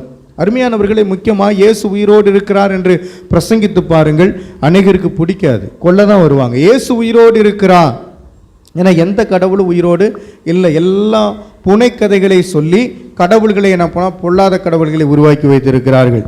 அப்போஸ்தலர் 24:15 சொல்லுகிறது, நீதிமான்களும் அநீதிமான்களும் ஆகிய மரித்தோர் உயிர்த்தெழுந்திருப்பது உண்டென்று இவர்கள் தேவனிடத்தில் நம்பிக்கை கொண்டிருக்கிறது போல நானும் நம்பிக்கை கொண்டிருக்கிறேன். அநீதிமான் என்று இருக்கிறார்கள், நீதிமான்கள் என்று இருக்கிறார்கள். நீதிமான்கள் உயிர்த்தெழுவார்கள், அநீதிமான்களும் உயிர்த்தெழுவார்கள். தேவனிடத்தில் நம்பிக்கை கொண்டிருக்கிறவர்கள் நீதிமான்களாய் இருந்து பரலோகத்துக்கு செல்வார்கள். நம்பிக்கை கொள்ளாதவர்கள் அநீதிமான்களாயிருந்து நரகத்துக்கு செல்வார்கள். தேவன் மரித்தோரை எழுப்புகிறது நம்பப்படாத காரியம் என்று நீங்கள் எண்ணுகிறது என்ன? நிறைய பேர் நம்பிக்கை இல்லாமல் இருந்தாங்க. அப்போஸ்தலர் 26ஆம் அதிகாரம் 8வது வசனத்தை வாசிங்க. யார் யாரெல்லாம் நம்பிக்கை கொண்டு இல்லை என்று சொன்னால், முதலே சுவிசேஷம் அறிவிக்கும் போது அநேகருக்கு என்ன பண்ண உயிர்த்தெழுதலை குறித்த நம்பிக்கை இல்லாதவர்களாக இருந்தார்கள். அதனால தான் இந்த இடத்துல அப்போஸ்தலனாகிய பவுல் இந்த வார்த்தையை உபயோகப்படுத்துகிறார், கேள்வி கேட்கிறார். 26 அதனுடைய 8வது வசனத்தை இப்பொழுது நாம் வாசிக்க கேட்போம். தேவன் மரித்தோரை எழுப்புகிறது நம்பப்படாத காரியம் என்று நீங்கள் எண்ணுகிறது என்ன? அப்ப இயேசு கிறிஸ்து வருவார், அவர் நம்மளை கூட்டி சேர்ப்பார், நமக்கு நியாய தீர்ப்பு கொடுப்பார், பரலோக ராஜ்யம் உண்டு என்பதை நீங்கள் மறந்துவிட வேண்டாம். 2 தீமோத்தேயு 1வது அதிகாரம் 10வது வசனத்தில் நம்முடைய இரட்சகராகிய இயேசு கிறிஸ்து பிரசன்னமானதினாலே அந்த கிருபை இப்பொழுது வெளிப்படுத்தப்பட்டது. அவர் மரணத்தை பரிகரித்து ஜீவனையும் அழியாமையும் சுவிசேஷத்தினாலே வெளியரங்கமாக்கினார். 4 சுவிசேஷத்துலேயும் என்ன இருக்கு அப்படின்னா, இயேசு கிறிஸ்து உயிரோடு வருவதை குறித்தும் உயிர் அடைந்ததை குறித்து எழுதப்பட்டிருக்கு. 2 தீமோத்தேயு 1ஆம் அதிகாரம் அதனுடைய 10வது வசனத்தில் இது எழுதப்பட்டிருக்கிறது. மீண்டுமாக அந்த வசனத்தை வாசிக்கலாம். நம்முடைய கர்த்தராகிய இயேசு கிறிஸ்து பிரசன்னமானதினாலே அந்த கிருபை இப்பொழுது வெளிப்படுத்தப்பட்டது. அவர் மரணத்தை பரிகரித்து ஜீவனையும் அழியாமையையும் சுவிசேஷத்தினாலே வெளியரங்கமாக்கினார். அருமையானவர்களே, மரணத்தை பரிகரித்தார். அப்படின்னா பரிகரித்தார்னா மரணத்தை ஜெயிச்சிட்டாரு. ஜீவனையும் அழியாமையையும் சுவிசேஷத்தினாலே வெளியரங்கமாக்கினார். அவருக்கு அழிவு என்பதே கிடையாது. அதே போல நமக்கும் அழிவு இருக்குதா அப்படின்னா அழிவு என்பது கிடையாது. 1 கொரிந்தியர் 15:26 பரிகரிக்கப்படும் கடைசி சத்துரு மரணம் என்று பார்க்கிறோம். எனவே மரணத்தை பரிகரித்தார் என்று 2 தீமோத்தேயு 1:10 வாசித்தோம். 1 கொரிந்தியர் 15:26 மரணத்தை அவர் பரிகரித்தார். பரிகரிக்கப்படும் கடைசி சத்துரு மரணம். அந்த மரணத்தை அவர் ஜெயமாக விழுங்கினார் என்பதை நம்மளால் பார்க்க முடியும். நீங்க எப்படி கிருபையை பெற்றீங்கன்னா, இயேசு கிறிஸ்துவுடைய உயிர்த்தெழுந்த வல்லமையினால தான் கிருபையை பெற்றிருக்கிறீங்க. அவர் உயிர்த்தெழுந்ததுனால தான் பாவம் போய்விட்டது, அநீதி போய்விட்டது. உங்களுக்குள்ளே ஆண்டவர் தங்கினதுனால கிருபை இப்பொழுது வந்து விட்டது. அந்த கிருபை தான் நமக்கு ஸ்பெஷலாக கொடுக்கப்பட்டிருக்கிற கிஃப்ட்டு. ஆமென் சொல்லலாமே. நம்ம பாதாள குழியில் கிடந்தோம், உயிரோடு எழுப்பி நம்மளை கழுவி தூய்மைப்படுத்தி அவரோடு கூட வச்சு சாப்பாடெலாம் போட்டு நம்மளை கண்மணி போல பாதுகாக்கிற அல்லவா, அதுக்கு பேர் தான் கிருபை. நீங்கள் இப்பொழுது கிருபையை கொண்டு ரட்சிக்கப்பட்டிருக்கிறீர்கள். வேதவசனம் சொல்லுகிறது, எப்படி சொல்லுகிறது? நீங்கள் கிருபையை கொண்டு கிருபை எங்கிருந்து வெளிப்படுது? இயேசு கிறிஸ்துவினுடைய உயிர்த்தெழுதலின் மூலமாக உருவாகிறது. அந்த கிருபை தான் நம்மளை கொண்டு போய் பரலோகத்தில் சேர்க்கக்கூடியதாய் காணப்படுகிறது. மரித்தோரின் உயிர்த்தெழுதல் அப்படியே இருக்கும், அழிவுள்ளதாய் விதைக்கப்படும், அழிவில்லாததாய் எழுந்திருக்கும் என்று 1 கொரிந்தியர் 15:42 வசனம் சொல்கிறது. 1 கொரிந்தியர் 15:54 வசனம் சொல்கிறது, அழிவுள்ளதாகிய இது அழியாமையையும் சாவுக்கேதுவாகிய இது சாவாமையும் தரித்து கொள்ளும் போது மரணம் ஜெயமாக விழுங்கப்பட்டது. மரணம் ஜெயமாக விழுங்கப்பட்டது. இயேசு கிறிஸ்து தன்னுடைய மரணத்தினாலே என்ன பண்ணார்னா, மரணத்தின் போதே ஏற்கனவே என்ன பண்ண ஜெயமாய் பெற்றுக்கொண்டார். எதை விழுங்கினார்? மரணத்தை ஜெயமாக விழுங்கினார். மரணம் அடையும் பொழுதே அவருக்குள்ளே உயிர்த்தெழுதல் உண்டாயிருக்கிறது என்பதை நீங்கள் மறந்துவிட வேண்டாம். ஏன்னா அவர் உயிர்த்தெழுதலோடு தான் மரிக்கிறார். அப்படியே கண்டினியூ ஆகுது. அருமையானவர்களே, ஒரு குறிப்பை நான் சொல்லுகிறேன். மரித்தோர் உயிர்த்தெழுந்திருப்பார்கள் என்று உறுதியாகவும் தெளிவாகவும் வேதம் சொல்லுகிறது. அதற்குரிய வசனங்களை நான் உங்களுக்கு சொல்லியிருக்கிறேன். மரித்தோரின் உயிர்த்தெழுதல் கிறிஸ்தவர்களின் பெரிதான உபதேசங்களில் ஒன்றாக இருக்கிறது. இந்த மரித்தோரின் உயிர்த்தெழுதல் என்ன பண்ண முக்கியமான ஒரு பாயிண்டாக இருக்கிறது. இந்த உயிர்த்தெழுதல் இல்லை என்றால் கிறிஸ்துவமே இல்லை, கிறிஸ்தவர்களே கிடையாது. அப்படிதானே? ரோமர் 8:23 சொல்லுகிறது, அதுவும் அல்லாமல் ஆவியின் முதற்பலன்களை பெற்ற நாமும் கூட நம்முடைய சரீர மீட்பாகிய புத்திர சுவிகாரம் வருகிறதற்கு காத்திருந்து நமக்குள்ளே தவிக்கிறோம். சரீர மீட்பு இது நமக்கு முக்கியம். என்ன மீட்பு? இயேசு கிறிஸ்து வரும் பொழுது மரித்தவர்கள் உயிரோடு எழும்புவாங்க. எழும்பும்போது அவங்க சரீரத்தோடு எழும்புவாங்க. அப்ப புத்திர சுவிகாரம் எப்படி உண்டாகிறது என்பதை நாம் பார்க்கணும். புத்திர சுவிகாரம்னா என்ன? கிறிஸ்து நமக்கு ஜீவனை தந்திருக்கிறாரு. இப்போ கிறிஸ்துவுடையவர்கள் அவருடைய குமாரர்களாக குமாரத்திகளாக இருக்கிறோம். புத்திர சுவிகாரம், அவருடைய சொத்து சுகத்தை எல்லாமே நம்முடைய பிள்ளைகளுக்கு தருகிறார், கிருபை பெற்றவர்களுக்கு தருகிறார், அது பரிசுத்தவான்களுக்கு தருகிறார். மரணமடைந்த நம்மளை மரணத்திலிருந்து விடுதலையாக்கி இப்போ உயிர்த்தலை வச்சு நமக்கு எல்லாத்தையும் கொடுக்க போதுமானவராக இருக்கிறார். ஆமேன்னு சொல்லலாமே. இப்போ இதற்கங்கிட்டு ஒரு 10 நிமிடமானது முக்கியமான ஒரு செய்தியாய் காணப்படக்கூடியதாக இருக்கிறது. நீங்கள் காது கொடுத்து என்ன பண்ண கவனமாக கேளுங்கள். இப்பொழுது நாம் பார்த்தோம், சரீரத்திலிருந்து உயிர்த்தெழுதல், ஆவிக்குரிய உயிர்த்தெழுதல், முதலாம் உயிர்த்தெழுதல். நீங்கள் அடுத்து மனப்பாடம் பண்ண வேண்டிய 2 வசனங்கள் இருக்கிறது. வெளிப்படுத்தின விசேஷம் 20ஆம் அதிகாரம் 5 மற்றும் 6வது வசனம் அடுத்த வாரம் மனப்பாடமாய் வந்து இங்கே சொல்ல வேண்டும். 2 வசனம், 4வது வசனத்தை நீங்கள் ஒப்புத்து விட்டீர்கள்.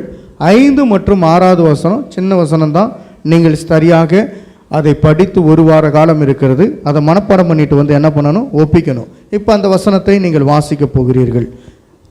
மரணமடைந்த மற்றவர்கள் அந்த 1000 வருஷம் முடியும் அளவும் உயிரடையவில்லை. இதுவே முதலாம் உயிர்த்தெழுதல். முதலாம் உயிர்த்தெழுதலுக்கு பங்குள்ளவன் பாக்கியவானும் பரிசுத்தவானுமாய் இருக்கிறான். இவர்கள் மேல் 2ஆம் மரணத்திற்கு அதிகாரம் இல்லை. இவர்கள் தேவனுக்கும் கிறிஸ்துவுக்கும் முன்பாக ஆசாரியராய் இருந்து அவரோட கூட 1000 வருஷம் அரசாளுவார்கள். 1000 வருடம் ஆண்டவராய் இயேசு கிறிஸ்துவோடு கூட அரசாளுவோம். இப்போ முதலாம் உயிர்த்தெழுதல் யாருக்குரியது அப்படின்னா நமக்குரியது. எல்லாம் சொல்லுங்க, எனக்குரியது தான் முதலாம் உயிர்த்தெழுதல். எதனுக்குரியது தான் முதலாம் உயிர்த்தெழுதல்? இயேசுடைய வாக்குத்தத்தமே என்ன வாக்குத்தத்தம்? நீங்கள் நித்திய ஜீவனை பெறுவீர்கள். அல்லேலூயா சொல்லுங்க. இயேசு கிறிஸ்துடைய வாக்குத்தத்தம் என்னங்க? நித்திய ஜீவனை பெறுவீர்கள். இப்போதும் கூட கர்த்தருடைய ராபோஜனத்திலே கர்த்தருடைய இந்த திருவிருந்து ஆராதனையிலே பங்கு பெற போகிறோம். அருமையானவர்களே, கர்த்தருடைய நாமத்துக்கு ஸ்தோத்திரம் உண்டாகட்டும். நீங்கள் எப்படிப்பட்டவர்கள்? நித்திய ஜீவனை பெறக்கூடியவர்கள். ஆண்டவருடைய முழுமையான பழைய ஏற்பாட்டுக்குரிய வாக்குத்தத்தமும் புதிய ஏற்பாட்டுக்குரிய வாக்குத்தத்தம் என்ன? நீங்கள் நித்திய ஜீவனை பெறுவீர்கள். பக்கத்தில் இருக்கவங்களை பார்த்து சொல்லுங்க, நீங்க நித்திய ஜீவனை பெற போறீங்க. அப்ப இயேசுடைய வாக்குத்தத்தம் என்ன? ஒரே வழியில பதில் சொல்லுங்க, நித்திய ஜீவனை பெற்றுக்கொள்வது. நன்மை செய்தவர்கள் ஜீவனை அடையும்படி எழுந்திருப்பார்கள். இங்கு நன்மை என்பது என்ன? நன்மை செய்கிறவர்கள் தானே ஜீவனை அடையும்படி எழுந்திருப்பார்கள். இங்க நன்மை என்பது என்ன? நன்மை என்ன தெரியுமா? தேவன் மட்டுமா? தேவன் மட்டுமே. அந்த தேவனை யாரெல்லாம் மகிமைப்படுத்துகிறோமோ அவர்கள் மாத்திரமே எழுந்திருப்பார்கள் ஜீவனை அடையும்படி. அல்லேலூயா. நன்மை செய்தவர்கள் ஜீவனை அடையும்படி எழுந்திருப்பார்கள். கிறிஸ்துவை உபதேசம் பண்ணுகிறவர்கள், கிறிஸ்துவின் வழியிலே செல்கிறவர்கள், கிறிஸ்துவை பின்பற்றுகிறவர்கள், கிறிஸ்துவுக்காக முழுவதுமாக வாழ்ந்து அவருக்காக ஜீவனை கொடுக்கிறவர்கள் எப்படிப்பட்டவர்னா அவருடைய வசனத்தை பெற்றவர்கள், வார்த்தையை பெற்றவர்கள். தேவன் வார்த்தையாக இருக்கிறார். அந்த தேவனுடைய வார்த்தையை பெற்றவர்கள் நன்மையை பெற்றவர்களாக இருக்கிறார்கள். தீமை செய்தவர்கள் ஆக்கினையை அடையும்படி எழுந்திருக்கிறவர்களாகவும் புறப்படுவார்கள். யோவான் 8 அதனுடைய 51வது வசனத்தை இப்பொழுது வாசிக்க கேட்போம். ஒருவன் என் வார்த்தையை கைக்கொண்டால் மரணத்தை அவன் என்றென்றைக்கும் காண மாட்டான் என்று ஆண்டவராகிய கர்த்தர் சொல்லுகிறார். யோவான் 8 அதனுடைய 51வது வசனத்தை வாசிக்கும் பொழுது சீசர்கள் மரித்தார்களா அப்படின்னா அவர்கள் மரிக்கவில்லை. யோவான் 8 அதனுடைய 51வது வசனம். அல்லேலூயா. சரி, ஆண்டவர் நாமம். யோவான் அதனுடைய 11வது அதிகாரம் 35வது வசனத்தை வாசிக்க கேட்போம். வேறு சிலர் மேன்மையான உயிர்த்தெழுதல் இருக்குன்னு சொல்றாங்க. இந்த மேன்மையான உயிர்த்தெழுதல் தான் முதலாம் உயிர்த்தெழுதல். அல்லேலூயா. எபிரேயர் 11 அதனுடைய 35வது வசனத்தை வாசிக்கலாம். என்னம்மா? எபிரேயர் தான் நான் சொன்னேன். எபிரேயர் 11 அதனுடைய 35வது வசனத்தை வாசிக்க கேட்போம். ஸ்திரீகள் சாக கொடுத்த தங்களுடையவர்களை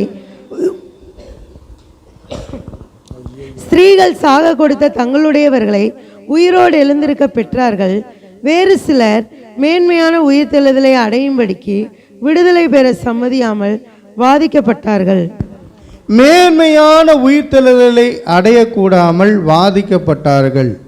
அதாவது மேன்மையான உயிர்த்தெழுதலை அடையிறதுக்கு அவங்க விருப்பமே இல்லை ஒரு சிலருக்கு. அதனால என்ன பண்ணப்பட்டார்கள்? வாதிக்கப்படுவதற்கு ஆண்டவர் அவர்களை வாதிக்கப்பட ஆயத்தப்படுத்தி விட்டார்.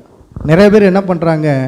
உயிர்த்தெழுதலாக கிடக்கட்டும், உயிர்த்தெழுதலாம் நாங்கள் பார்த்துக்கிறோம், அப்புறம் பார்த்துக்கிறோம், நான் என்ன இப்போவே பார்க்க போகிறேன், உயிர்த்தெழுதலை குறித்து பேசுகிறீங்களா, அதுக்கப்புறம் வர்றதை பார்த்துக்கலாங்கிறாங்க.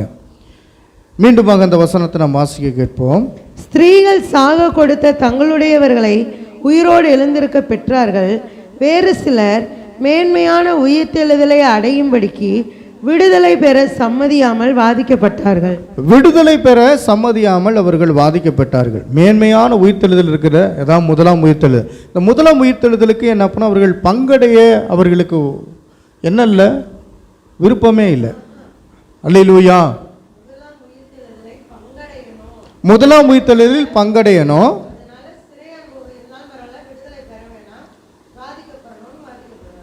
அருமையானவர்களே, அதாவது எப்படிப்பட்ட துன்பம் வந்தாலும், எப்படிப்பட்ட போராட்டம் வந்தாலும், நான் என்னை அடித்து கொன்னாலும் பரவாயில்ல, நான் ஆண்டவரை விட்டு என்ன பண்ண மாட்டேன், ஆண்டவரை விட்டு பிரிய மாட்டேன், நான் ஆண்டவருக்காக வாழுவேன், என்னை கொன்று போட்டாலும் நான் கிறிஸ்துவுக்காக வாழுவேன். சிறைச்சேதம் பண்ணப்பட்டவர்கள் பாக்கியவான்கள். அவர்கள் எப்படிப்பட்டவங்க? முதலாவது எழுந்திருக்கக்கூடியவர்களாக இருப்பார்கள். அல்லேலூயா. ஸ்திரியானவர்கள் தங்களை சாக கொடுத்த பிள்ளைகள், தங்குடையவர்கள், அதாவது கிறிஸ்துவுக்காக தங்களை தாங்களே என்ன பண்ணால் அர்ப்பணித்தவர்கள்.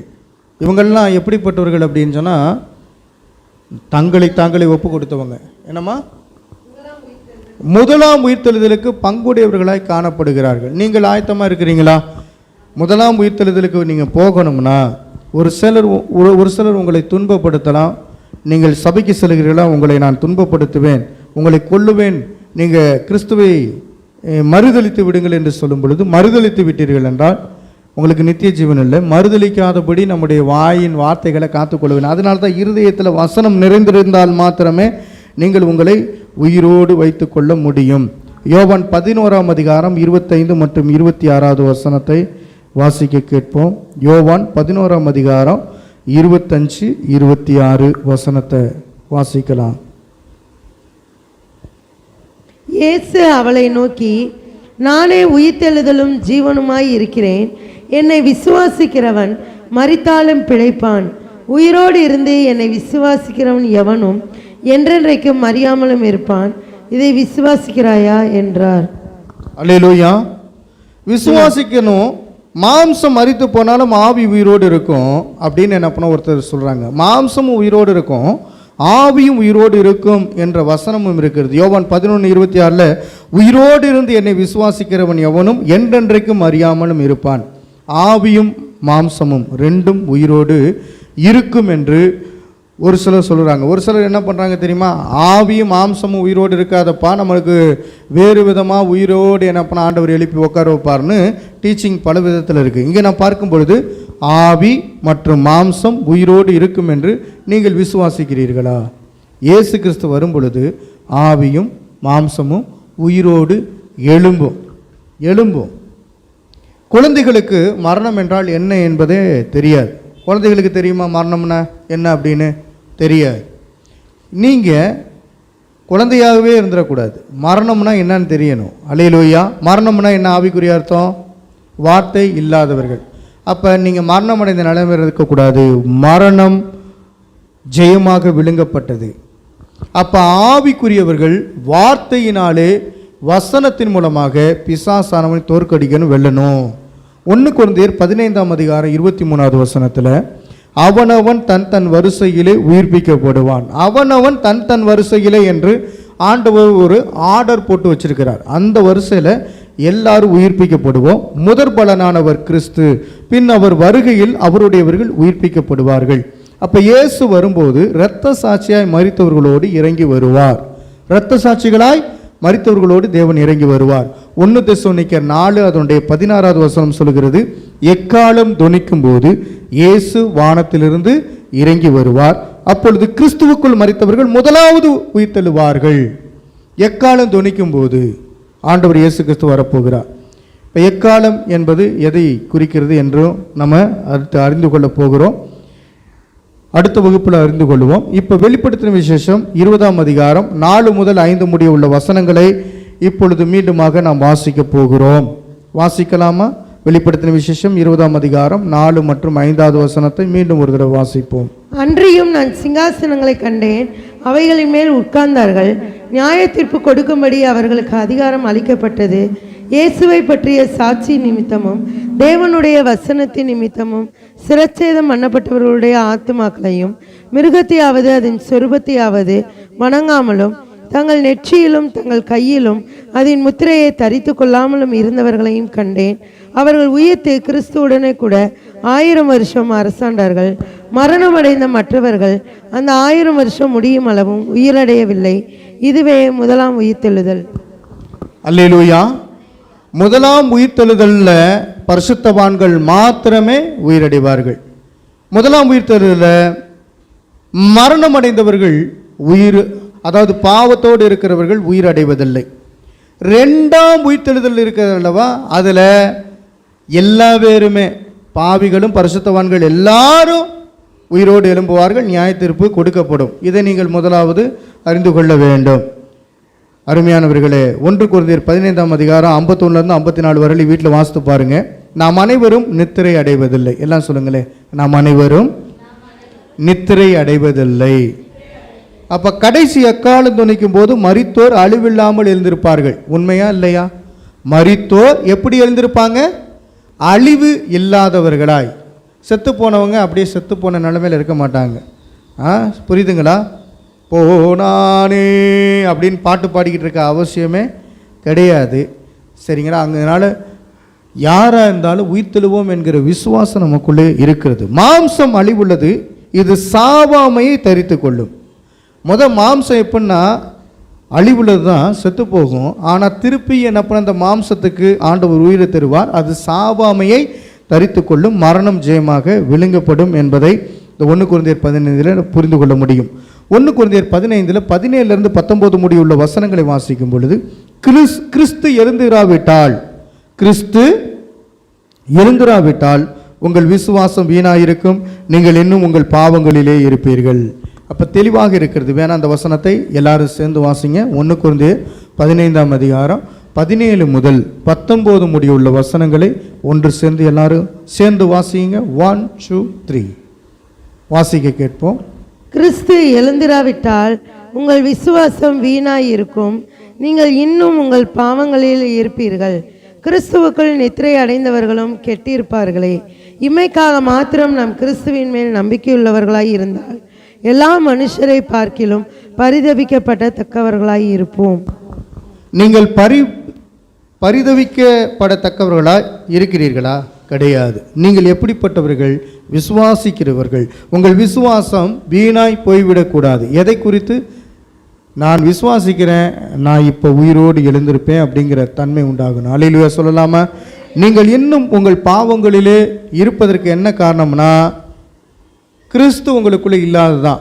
கிறிஸ்து உங்களோடு இருப்பார் என்றால், வார்த்தை உங்களோடு இருக்கும் என்றால், கிறிஸ்துவானவருடைய வார்த்தைக்குள்ளாக நீங்கள் விசுவாசம் கொண்டிருப்பீர்கள் என்றால், கிறிஸ்து உயிர்த்தெழுந்தது போல நீங்களும் உயிரோடு எழுந்திருப்பீர்கள். யோவான் 11:26 பிரகாரம், உயிரோடு இருந்து என்னை விசுவாசிக்கிறவன் எவனும் என்றென்றைக்கும் அறியாமலும் இருப்பான். எல்லாம் சொல்லுங்களேன், உயிரோடு இருந்து ஆண்டவரை உம்மை விசுவாசிக்கிறேன், என்றென்றைக்கும் நான் மரித்து போவதில்லை. என தேவன் என்னோடு இருக்கிறார், என் மீட்பர் உயிரோடு இருக்கிறார். நீங்க மாம்சத்தோடும் ஆவியோடும் நிச்சயமாக வாழ்வது உறுதி. எனவே நிச்சயமாக வாழ்வதுதான் தேவன் நமக்கு அனுமதி அளித்திருக்கிறார். எனவே வசனத்தை கேட்கிறவர்களுக்கு, அதன்படி நடக்கிறவர்களுக்கு மரணம் என்பது கிடையாது. வசனத்தை கேட்கிறவர்கள், அதன்படி நடக்கிறவர்கள், அதை கைகொள்கிறவர்களுக்கு என்ன இல்லை? மரணம் இல்லை என்பதை இந்த பிரசங்கம் நமக்கு வெளிப்படுத்துகிறது. நாம் மறுரூபமாக்கப்படுவது நிச்சயம், நாம் ரூபம் மாறுவது நிச்சயம்.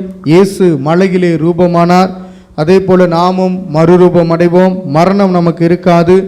மோசே எலியா உயிரோடு இருக்கிறார்கள், இருந்து கொண்டிருக்கிறார்கள். அதே போல நாமும் உயிரோடு இருப்போம் என்கிற இந்த சத்தியத்தை நாம் புரிந்து கொள்ளுவோம். எல்லாம் எழுந்து நிற்போம். முந்தின பூமியும் ஒளிந்து போனது, சமுத்திரமும் இல்லாமல் போயிற்று என்று வெளிப்படுத்தின விசேஷம் 21:1 வாசிக்க முடியும். மத்தேயு 13:34 முதல் 35 வசனங்களில் ஓமைகளினாலே ஆண்டவர் பேசினார். என் வாயை ஓமைகளால் திறப்பேன், உலக தோற்றம் முதல் என்பது ஆதாம் முதல் என்ற அர்த்தம். ஆதாம் முதல் இந்நாள் வரையிலையும் ஆண்டவராகிய தேவன் தம்முடைய வாயை திறந்து அவருடைய வார்த்தையை நமக்கு கொடுத்து கொண்டே இருக்கிறார். இப்பொழுது கண்களை மூடி நாம் ஜெபிக்க ஆரம்பிக்கலாம். ஆண்டவரே, வேதத்தின் ரகசியங்களை கட்டுத்தாங்க. சத்துவம் ஆண்டவரே, நீர்தான் ஆண்டவரே. வசனம் என்கிற சத்தியத்தை நாங்கள் இன்னும் அதிகமாய் கேட்க கிருபை செய்யுங்க. இன்னும் எத்தனையோ ஆவிக்குரிய அர்த்தங்களை நாங்கள் உணர்ந்து கொள்ள வேண்டுமே. உமக்கு ஸ்தோத்திரம். உயிர்த்தெழுதல், ஆவி வார்த்தையினால் உயிர்ப்பிக்கப்படுவதுதான் உயிர்த்தெழுதல். கள்ள போதகத்திலிருந்து வெளியே வருவதுதான் உயிர்த்தெழுதல். இப்போ கள்ள போதகங்களிலிருந்து முதலாவது உயிர்த்தெழுங்கள். அல்லேலூயா. இந்த போர்டில் பாருங்க, 4வது பாயிண்ட் உயிர்த்தெழுதல் என்று எழுதியிருப்பேன். அதுக்கு நேரம் என்ன எழுதப்பட்டிருக்கு? ஆவி வார்த்தையினால் உயிர்ப்பிக்கப்படுவது. உங்களுடைய ஆவி தேவனுடைய வார்த்தையை கொண்டிருக்கிறது. வார்த்தை என்பது கிறிஸ்து. அந்த கிறிஸ்துவனுடைய வார்த்தையினாலே நீங்கள் உயிர்ப்பிக்கப்பட்டிருக்கிறீர்கள். கள்ள போதகத்திலிருந்து வெளியே வருவது. உங்களுக்கு அநேகருக்கு என்னன்னா, கள்ள போதகம் சபையிலே, அநேக சபையிலே சொல்லிக் கொடுத்து கள்ள போதகத்தினாலே வளர்ச்சியடை வைத்திருக்கிறாங்க. நல்லா புரிந்து கொள்ள வேண்டும். நீங்கள் வெளிப்படுத்தின விசேஷம் 20 அதனுடைய 4வது வசனத்தில், சிறைச்சேதம் பண்ணப்பட்டவர்களை, கர்த்தருக்காக துன்பப்படுத்தப்பட்டு வாதிக்கப்பட்டு மரித்தவர்களை நீங்கள் வணங்கக்கூடாது, அப்படிப்பட்டவர்கள் நரகத்துக்கு செல்வார்கள் என்று எழுதப்பட்டிருக்கிறது. அப்போ இங்கே இருக்க புனிதர்களை நீங்கள் வழிபட்டால், புனிதர்கள் என்று சொல்லக்கூடிய மனிதர்களை, செத்து போனவர்களை வழிபட்டால் நரகம் உறுதி. மிருகமும் எங்கே போவான்? நரகத்துக்கு போவான். அவங்க உயிரடைய மாட்டார்கள். அவர்கள் மரித்து போன நிலைமையில் இருப்பார்கள். முத்திரை, கர்த்தருடைய முத்திரையை நீங்கள் தரித்து கொள்ள வேண்டும் என்று ஆண்டவர் விருப்பப்படுகிறார். வார்த்தையின் முத்திரையை குறித்து இதே 20ஆம் அதிகாரத்தில் தொடர்ந்து நாம் வாசிக்கும் போது கீழே இருக்கிறது. இப்போ அப்படியே கைகளை உயர்த்தி, இயேசுவே உம்மை ஸ்தோத்திரிக்கிறேனப்பா, இயேசுவே உம்முடைய வார்த்தை எங்களுக்குள்ளே ஜீவனாய் இருப்பதற்காய் ஸ்தோத்திரிக்கிறோம். உம்முடைய வார்த்தையினாலே எங்களை வாழ வைப்பீராக. உம்முடைய வார்த்தையினாலே எங்களை ஆண்டவரை இப்பொழுதிலிருந்து உருவாக்குவீராக. தெய்வனே ஸ்தோத்திரம், ஸ்தோத்திரம், ஸ்தோத்திரம். நல்ல ஜெபம் பண்ணுங்க. ஏன்னா நான் மரித்து போன நிலைமையில் இருக்கக்கூடாது. ஆதாம் மரித்து போயிருந்தான். ஆண்டவராய் இயேசு கிறிஸ்து பிந்தின ஆதாமாய் வந்து தன்னுடைய ஜீவனை கொடுத்து வாழ வைத்தார். அந்த ஜீவன் தான் உங்களுக்குள்ளே இருக்கிறது. அந்த ஜீவன் உங்களுக்குள்ளே வாழ்ந்து கொண்டிருக்கிறார். நித்திய ஜீவன் அளிப்பேன் என்று ஆண்டவர் சொல்கிறார். இந்த அப்பத்தை புசிக்கிறவன் என்றென்றைக்கு மறியாமல் இருப்பான் என்று வேதத்திலே வாசிக்கிறோம். என் இரத்தத்தை பானம் பண்ணுகிறவன் அவன் மரித்தாலும் பிழைப்பான் என்பதை பார்க்க முடியும். யோவான் 6ஆம் அதிகாரத்தில் நாம் பார்க்கும் பொழுது, இதிலே பங்கு கொள்ளாதவன், ஜீவ பாத்திரத்தில் பங்கு கொள்ளாதவன் எனக்கு ஏற்றவன் அல்ல என்பதை நம்மளால் பார்க்க முடியும். ஆண்டவர் உங்களை பார்த்து சொல்கிறார், நீங்கள் ஜீவனுடையவர்கள், நீங்கள் அழிவதில்லை, நீங்கள் அழியாத ஒரு வாழ்வை பெற்றிருக்கிறீர்கள். உங்களுக்குள்ளே மரணம் இல்லை, மரணம் உங்களை ஆண்டு கொள்வதில்லை. ஜீவனை தந்திருக்கிற தேவனுக்கு முன்பாக நீங்கள் வாழ்ந்து கொண்டிருக்கிறீங்க. ஒருவேளை உங்க இருதயம் மரித்து போன நிலைமையில இருக்கிறதா? உங்களுடைய உள்ளந்திரியங்கள் மரித்து போன நிலைமையில் இருக்கிறதா? தேவனுக்குள்ளாக சொல்லுங்க, நான் வசனத்தின் மூலமாக உயிர்ப்பிக்கப்படணுமே, உம்முடைய வார்த்தையின் மூலமாக உயிர்ப்பிக்கப்படணுமே, என்னை உயிரோடு எழுப்புங்க ராஜான்னு சொல்லுங்க. கள்ள போதகத்திலிருந்து வெளியே வருவதுதான் உயிர்த்தெழுதலாய் இருக்கிறது. ஆவி வார்த்தையினால் உயிர்ப்பிக்கப்படுவதுதான் உயிர்த்தெழுதலாய் இருக்கிறது. எனவே கர்த்தருடைய சுவாசத்தை பெற்றிருக்கிற நீங்கள் அவருடைய வார்த்தையினாலே வாழ்வீர்கள். மரணம் உங்களை ஆண்டு கொள்வதில்லை. கர்த்தருடைய வார்த்தை இல்லாதவர்கள் மரணமடைந்த நிலைமையில் இருக்கிறார்கள். உங்களுடைய கணவனோ மனைவியோ இன்னும் தேவனுடைய வார்த்தையை கேட்கக்கூடாதபடி, சபைக்கு வராதபடி யாரெல்லாம் இருக்காங்களோ அவங்களுக்கெல்லாம் ஜெபம் பண்ணுங்க. ஏன்னா அவங்க கள்ள போதகத்தில் இருந்து தேவனுடைய வார்த்தையாகிய நல்ல போதமாகிய ஜீவனுள்ள வார்த்தை அவர்கள் மறந்து போயிருக்கிறாங்க. உங்களையும் கள்ள போதகத்திலே அழைத்து கொண்டு போய் கெடுத்து விடலாம் என்று பார்க்கிறார்கள். உண்மையுள்ள சத்தியமுள்ள போதகத்திலே நீங்கள் வளர்ந்து பெருக வேண்டும் என்று ஆண்டவர் விருப்பப்படுகிறார். இப்பொழுதும் கூட முன்பாக யாராவது ஒருத்தர் வந்து இந்த ஆவிக்குரிய சத்திய வசனத்திற்காக ஜெபம் பண்ணுங்க. இந்த 1 மணி நேரத்துக்கு மேலாக இந்த உயிர்த்தெழுதலை குறித்து உங்களுக்கு பிரசங்கப்பட்டிருக்கிறது. ஆகாயத்தில் எடுத்துக்கொள்ளப்பட்ட பரிசுத்தவான்கள் யார்? அவர்கள் எப்பொழுது வருவார்கள்? என்ன செய்ய போகிறார்கள்? நாம் என்ன செய்ய வேண்டும்? நாம் மரித்தவர்களா உயிரோடு இருக்கிறவர்களா என்பதை குறித்து பார்த்திருக்கிறோம். ஒருத்தர் முன்பாக வந்து ஜெபிக்கும்படியாய் நான் கேட்டுக்கொள்கிறேன். சோதரம் ஆண்டவரே, அன்பின் தேவனே, சோதரிக்கிறோம் ராஜா. ஆண்டவரே, இந்த 1 மணி நேரத்தில் உம்முடைய வார்த்தையை நாங்கள் கற்றுக்கொள்ளும்படியாக எங்களுக்கு நீங்கள் உதவி செஞ்சிருக்கீங்க ஆண்டவரே. அப்பா தகப்பனே, அதற்காக நன்றி செலுத்துகிறோம் ஆண்டவரே. வேதத்துடைய ரகசியத்தை எங்களுக்கு வெளிப்படுத்தி காண்பிச்சிருக்கிறீங்க ஆண்டவரே. எவ்வளவு ஒரு மறைபொருளை எங்களுக்கு அழகாக விவரித்து காண்பித்திருக்கிறீங்க ஆண்டவரே. அதற்காக நன்றி செலுத்துகிறோம் ஆண்டவரே. அப்பா தகப்பனே, இந்த ரகசியத்தை வெளிப்படுத்துறதுக்கு ஒருவர் கூட இல்லாமல் ஆண்டவரே, மற்றவர்கள் கேட்கக்கூடாதபடிக்கு அவங்க செவிகள் மந்தமாய் இருக்கிறதே ஆண்டவரே. அப்பா எவ்வளவு பெரிய வார்த்தைகளை நீங்கள் கொடுத்துருக்கிறீங்க ஆண்டவரே. அப்பா இந்த வார்த்தையினுடைய ரகசியத்தை நாங்கள் பெற்றுக்கொண்டது போல மற்றவர்களும் இந்த வார்த்தையினுடைய ரகசியத்தை உணர்ந்து கொள்றதுக்கு அவங்களுக்கு ஒரு சந்தர்ப்பத்தை, ஒரு வாய்ப்பை அவங்களுக்கு அருள வேண்டுமாய் கெஞ்சி மன்றாடுகிறோம் ஆண்டவரே. ஒவ்வொருடைய கண்களையும் திறங்க, இருதயங்களை திறங்க, செவிகளை திறந்து விட வேண்டுமா செபிக்கிறோம் ஆண்டவரே. கள்ள போதகத்தினால அப்பா ஜனங்கள் எல்லாம் சீர்கட்டு திசை திரும்பி போய்கொண்டிருக்கிறார்கள் ஆண்டவரே. வார்த்தை இல்லாதனால அந்த மரணத்திற்கு ஏதுவாய் போய்கொண்டிருக்கிறார்கள் ஆண்டவரே. உண்மையுள்ள இந்த ஜீவனுள்ள வார்த்தையை அவங்க ஒவ்வொருவரும் பற்றி கொள்றதுக்கு உதவி செய்யுங்க. பாரம்பரிய கட்டுகளில் இருந்து பரிபூரண விடுதலை தர வேண்டுமா செபிக்கிறோம். ஜீவனுள்ள சத்தியமுள்ள வார்த்தையை ஒவ்வொருவரும் விசுவாசிக்கட்டு, நம்பிக்கையோடு செயல்பட்டால் ஆண்டவரே அவங்களுக்கு என்றென்றைக்கும் அழியாத நித்திய ஜீவனை கொடுப்பேன் என்று சொல்லியிருக்கிறீங்க ஆண்டவரே. அப்படியாக ஆண்டவரே, இந்த நித்திய ஜீவனை ஒவ்வொருவரும் பெற்றுக்கொள்றதுக்கு கர்த்தர் தாமே ஆண்டவரே ஒவ்வொருவரையும் நீங்கள் வழி நடத்துக்க வேண்டுமா ஜெபிக்கிறோம் ஆண்டவரே. கொடுத்த வார்த்தைக்காக கோடி நன்றி செலுத்துகிறோம். கேட்ட சத்தியத்தில் ஆண்டவரே மீண்டுமாக நாங்கள் அதை எடுத்து அசை போட்டு படிக்கவும், எங்கள் உள்ளத்தில் தியானிக்கவும், மற்றவர்களுக்கு எடுத்து ஏற்ற நேரத்தில் ஏற்ற வேலையில் சொல்றதுக்கு எங்களுக்கு நல்ல ஆண்டவரே தெளிந்த புத்தியை எங்களுக்கு அருள வேண்டுமா செபிக்கிறோம் ஆண்டவரே. அப்பா தொடர்ந்து எங்களை ஆளுகை பண்ணுங்க ஆண்டவரே. இயேசு கிறிஸ்துவின் மூலம் ஜெபம் கேளு ஜீவனுள்ள நல்ல பிதாவே, ஆமென். அல்லேலூயா. கர்த்தருக்கென்று இப்பொழுது காணிக்கையை செலுத்துகிற நேரம். தேவனுக்காக நாம் காணிக்கையை